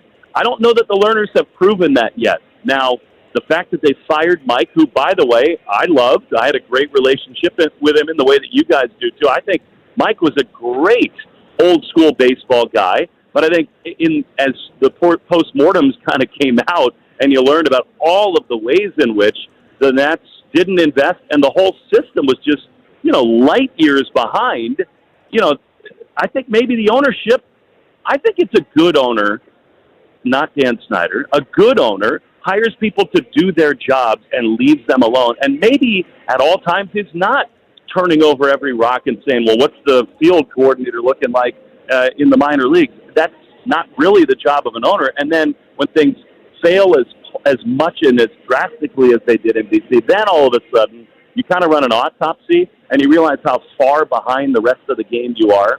And Danny and Grant, you guys both know this game, there are plenty of smart people who think they have all the answers and that if they have all the technology and they invest all the money and they lean into the data and they bring 75 people with laptops on every team charter, they're going to have the answers, and there are a ton of those that do not work, right? You have to have this stuff, but again, that human side of things, and it does go back to some of that humility and that scouting piece of things. You can have all the technology and you can have all the resources you want. If you can't, in a true baseball sense, identify what makes winning and losing players, how to build a culture, how to bring leaders in. I think today there's a massive competitive void between the general managers who understand that if you have adults in the room who've been there and done that, and those who don't, I don't understand those who just think you can win on a spreadsheet. And there are a lot of people running baseball organizations right now that feel that way, and I can tell you that Paul is not one of those dudes. Will Fleming calls Red Sox games. Will, before we let you go, and I know you got a game tonight, so we got to let you run. But I do want to ask you real quick about Boston, because what an amazing final week of the big league season so here. So much fun, man. So they've got 5 games left. They're 4 back of Toronto, which, the division is up for grabs still between the Jays and the Yankees and the Red Sox. They're 3 back of the Yankees for the top wild card, but they're only 1 up on Detroit to stay in the wild card, that they're, still 2 games ahead of the Houston Astros. So this could go in a bunch of directions. This is so fun. Now, Nats fans forget what this is like, okay? I'm watching these games right now this week, and I'm so jealous, and I have so much animus toward you and everybody else to get to enjoy this. But what a wild series. This is going to be a good time. Yeah, it's really fun. By the way, isn't it crazy that it was not that long ago that it was Soto and Harper and Schwarber in Nats uniforms and all these guys, and Scherzer, who's on the mound tonight here for Toronto. I mean, look, it's not that long ago, which is crazy how rapid the decline has been for the Nats. The Nats fan base experience what we have tonight. Now, the good thing for the Red Sox, as literally the entire nation of Canada is behind the Blue Jays. You guys have been in these arenas and ballparks before where, I feel so lucky to be able to put a headset on and do a game every night. And they're all really fun, and God knows at Fenway Park they're all really fun. And yet there are nights where the hair on the back of your neck stands up a little differently. And last night was one of those nights, and tonight is one of those nights. As they are singing "Oh Canada," 40,000 strong all at once, and you're about to see Scherzer and Garrett Crochet on the mound. There's a different feeling in October. And the other thing is, every decision is magnified. Every moment, every managerial decision is so fun. It's so cool to kind of comb over and speculate who might come out of the bullpen, who might pinch hit here and there. You know, the Red Sox are in a great spot. They basically have the tiebreaker over all the teams chasing them other than the Tigers. So their magic number tonight is 3. Like, if they win any combination of games and the Astros lose any combination that adds up to 3, they're in. And that's a great spot to be in. And then, of course, the Tigers' collapse is just an unmitigated disaster, and they're at Fenway to end the season. So, you know, the Tigers moved Skubal up to yesterday so that he could potentially pitch Sunday at Fenway Park to get the Tigers into the playoffs. I mean, that's how dire things are for Detroit. So it is, for people who love baseball, like I know both you guys do, it is amazing how different a sport it is at this time of year. You know, the regular season, it gets you through summer nights, and it's just like an old friend. That's one part of baseball and its beauty. But this time of year, when every pitch and every at-bat and everything matters like it does, for me, I'm a romantic for it, but to me, there's nothing like this time of year in baseball. Danny, you and I talked about it, really enjoying the comeback, the Netflix story on Boston. There was then another subsequent Netflix series on the Red Sox season last year, right? Starring Will Fleming. Like, a few of the players were in it too. Like, featuring Jayden Duran. Yeah, I think Duran made an appearance. Rafael Devers had like a scene. I think Bayo may have been featured. Yeah. But it was actually the Will Fleming The documentary Will Fleming series. story. There was not a little bit of you in there, Will. I loved it. That was awesome. Yeah, it was fun. You know, I knew that, you know, we had a camera in our booth for the whole series, and they were following us around, and I sat down for a few interviews. You know, one thing that I realized after that was I need to stop eating so many Chick-fil-A sandwiches on the charter, because something about HD cameras makes you look like you're about 25 pounds heavier. So I've taken it a little easy on the steak sandwiches and the clam chowder on the plane. But that was so fun to be a part of. And by the way, seriously, can you imagine at the Netflix offices right now what they're saying about what might have been if they'd waited 1 year this season, where the Red Sox trade Rafael Devers? They have the ascension of one of the great next superstars. They've got all this drama around the trade deadline, and they're in the playoff push. I think they would have loved to have been around this year, but it was really cool to have them around for last season. Yeah, that show was awesome, and you were great, everybody. I really appreciate the time and insight, and have a great call this evening. Yeah, I love listening to you guys. Thanks for having me on anytime. And, you know, in the next couple of years, let's have a Red Sox-Nats World Series, and I'll come on with you again. I'll sign up right away. Sign me up for that. Beautiful to Thanks, hear. guys. You'll love Paul Taboni, I promise. I'm looking forward to it. Yeah, we can't wait to meet him. Will Fleming, you see why we wanted to get him on. Great insight from him on one of his guys that he's covered in Boston and gotten to know very, very well. I will say this. I mean, if I've gotten a text back from one person, it's probably been 15 or 20 in baseball, yet to hear a negative word, and most of the responses are, they killed it, this is awesome, can't believe they did this. I mean, it's very, very positive. Nowhere near the volume of texts you've gotten, but every one I've gotten has been, that's a pretty sharp dude. People are excited, man, and they should be. This kind of is antithetical to a lot of what they've been up to for several years. Yeah. Like, it's a big swing, it's out of the box, it's the rising star, it's going to take some money, it's going to take some empowering him. Oh, by the way, he's 35 years old. 35. Could potentially do the job for a very long time. Yeah. The kind of thing, you know, maybe you do it. You're Cashman, you're Rizzo, and you're here for 20 years or so. Our baseball conversation on The Fan is presented by Paramount Plus. You can't count on much, but you can always count on Sundays with the NFL on CBS and Paramount Plus. Watch your local NFL game all season long, kicking off with a nice Week 4 matchup between the Commanders and the Atlanta Falcons. Visit ParamountPlus.com/NFL to get started today. Do we have a nice, easy evening tonight, or do we have a practice? What are we up to? On my way to pick up both of my boys from practice. It's Soccer? raining. Yeah, little football practice. They practice in the rain, or is it indoor? They practice in the rain. Wow. Yeah. We don't even play football in the rain anymore. I know, right? They're like, well, it's raining. We can't Was possibly. that lightning over there? Let's wait an hour. I mean, there's always that one game in Miami, like every preseason, or now in the regular season, I guess, where they're like, somebody said there was lightning. Let's do this again in 75 minutes. Everyone sits around for a while. There was a primetime game where we had to do that. Yeah, back in the day, Chris During used to talk about how they would pretend there was lightning and thunder to get out of practice at Florida because Spurrier hated the rain. Oh, my guy, Trey Johnson. No, who was it? I think it was Trey Johnson had to do is Said that Steve Spurrier didn't know there was sleet, so he told him it was sleeting outside, and Spurrier said, let's go back in the room. That was the end of that. They didn't practice That's that the day. end of that Can one. you imagine? For Danny, I'm Grant saying so long. Big thanks to Darius and Toby and Ryan, wherever he is. Wherever you are, buddy. On this spinning rock. He's out there somewhere looking busy. And we appreciate that about Ryan as well. Linnell has Lenovertime next. Thank you for coming.